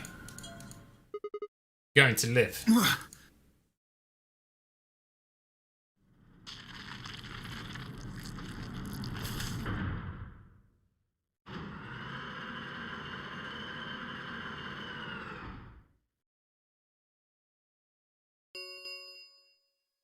The number 9 door has closed. This ends the Nonary game. Thank you for your participation. As the game is over, all doors other than the number 9 door have been unlocked. Escape is not possible. Please enjoy your stay. The announcer's voice grated at the inside of my skull. I felt tired, so very tired, I felt my eyes flutter closed. And then nothing.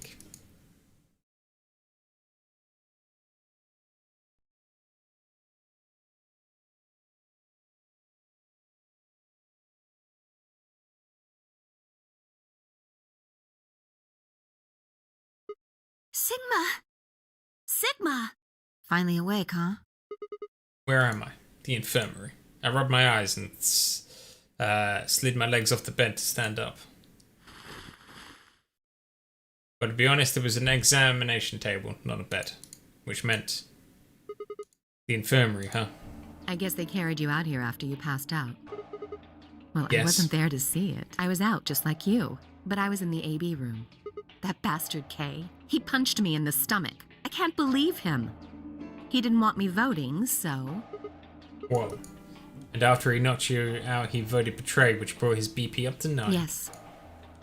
I don't understand why the watches don't come off after the AB game is finished. Where is he now? On the other side of the number 9 door. With Dio. You told him to go, remember? Oh yeah. Is your arm okay? I heard what happened. Cybernetic arms, huh? Can't say I'm surprised. I was starting to get a feeling something was up with you. I looked down at my left hand. Well, or rather, I looked down at where my left hand should have been. Instead, there was a stub wrapped in white gauze. I told myself I'd do anything to get the cure, even if it meant letting Dio betray me. But I had a feeling that I might come to miss my hand.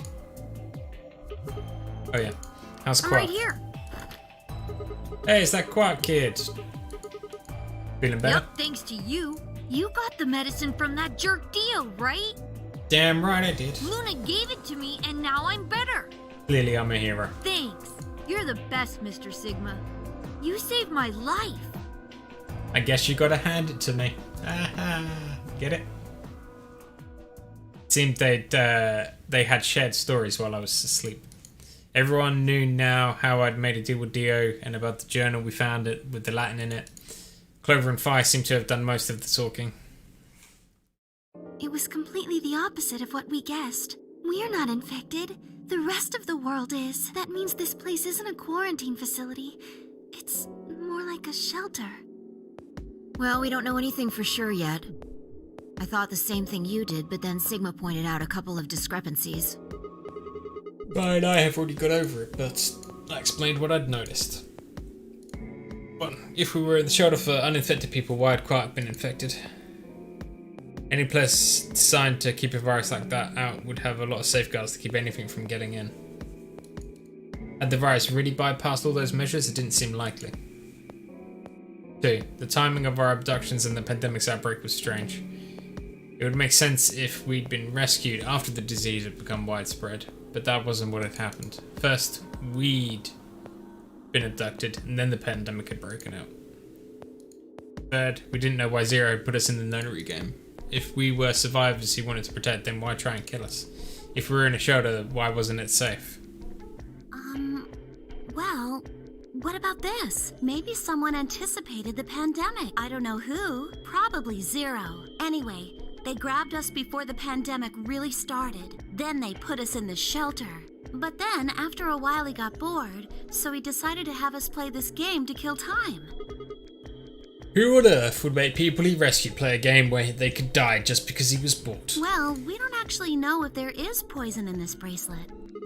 What? You're the only one who's gotten injected so far. Oh great, so I cut off my hand for no reason, Clover. Thanks for this insight. And when you did, it was only Soparil. What are you saying? That what I did at the number 9 door was all No, pointless? that's not what I mean. That can't be it. I'm sure there's tubocurarine in the bracelets. The Adams analysis confirmed it. But what if the atom is lying? If you're going to do that, then we don't have anything to base any speculations on. You could say that the newspaper article was fake, or that the Latin journal wasn't real. Or the journal was real, but my translation was a lie. Made it No, up? my translation was accurate. I'm just making the point that once you start talking about this stuff being fabricated, it doesn't stop. I don't think Zero is doing this just to take the piss out of a lime. What? That's a very weird expression. I was just trying to stress that I don't think Zero would do this to pass the time.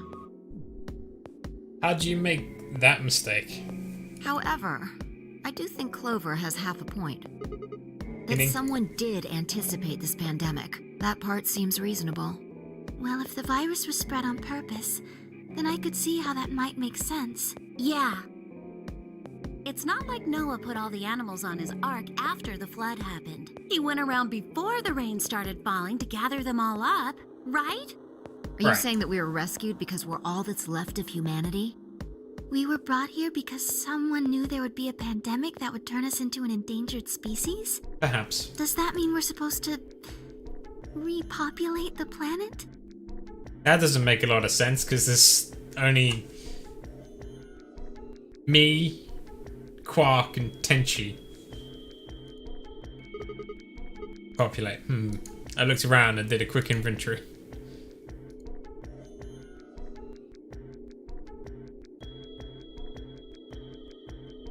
Four women, an old man, and a kid. That meant I was the only young fertile. Great.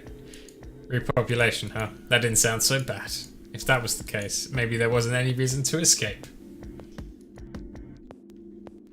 If the newspaper and the journal were right, then the world outside was crawling with a deadly virus. Why would we go expose ourselves to that? This would be the safest, happiest place on Earth. The game's over. There's no point to any of this now. No, that's not true. The game might be over, but we've still got a lot of unanswered questions. In fact, we've got even more questions. So, are those answers going to open the number 9 door again? It's all over. Why we're stuck here doesn't mean shit. The 8 of us aren't leaving, ever. That's all that matters. 8. You're including the old woman? Yeah. Yeah. Hey, you know what? What if the old lady is Zero Senior? Unlikely. Yeah, you're right. We never even considered But that. that would mean the person in charge of all this was murdered by somebody. That doesn't make sense. Maybe she wasn't murdered. Huh? Are you saying she was infected with Radical 6 and killed herself? But we didn't find a knife or any kind of weapon in the AB room with her. Maybe she was killed somewhere else, and then someone carried her in there. That's ridiculous, Quark.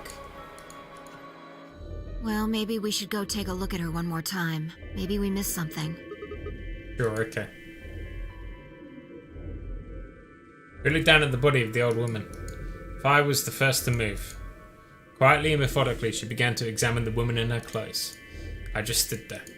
Even if she was dead, no, especially because she was dead, I didn't feel right touching her. After a few silent minutes, Fi suddenly stopped. She pulled something from one of the old woman's sleeves and held it out towards me. Card? Looks like an ID card for this place. Since it's got her picture on it, I'd say it's a safe bet the card is hers. Looks like her name is... Nope. You? Anything on the back? Jumpy... Oh my god, it's a Kane!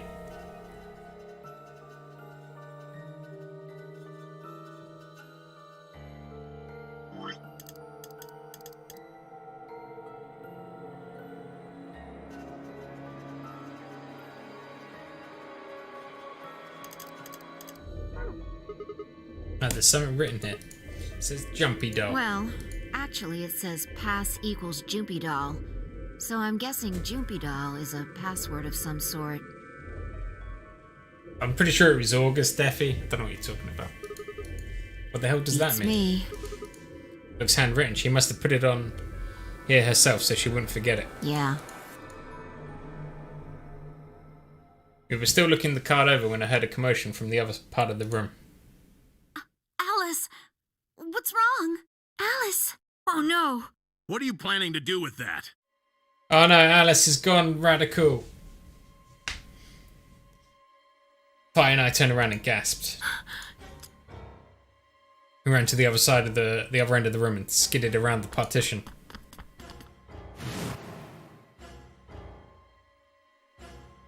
There stood Alice, a hand wrapped tightly around the scalpel. She didn't seem stable. Her eyes were flat and hollow.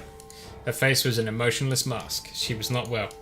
The look on her face was all too familiar. Quark. She looked just like Quark had before he went insane. But that meant... Goodbye. Don't do it, Alice! Her hand moved moved lifting the scalpel up high in the air, then driving it down towards her heart. Oh no, nobody managed to stop her. God damn it.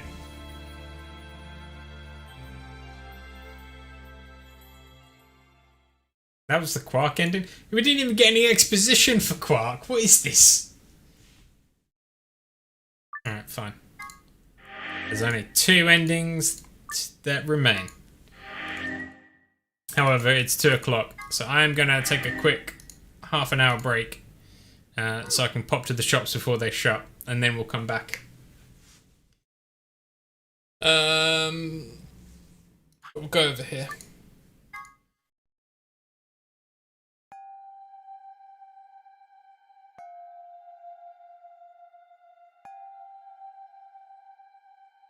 And then we'll save, and then I'll stop the stream and I'll start up again when I'm back.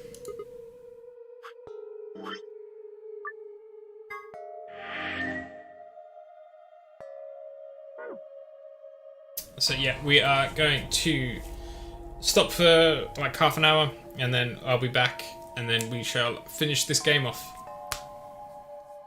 Yeah, that's what Radical 6 does. But yeah, I'll see you guys in like half an hour. Catch you in a few. Bye-bye.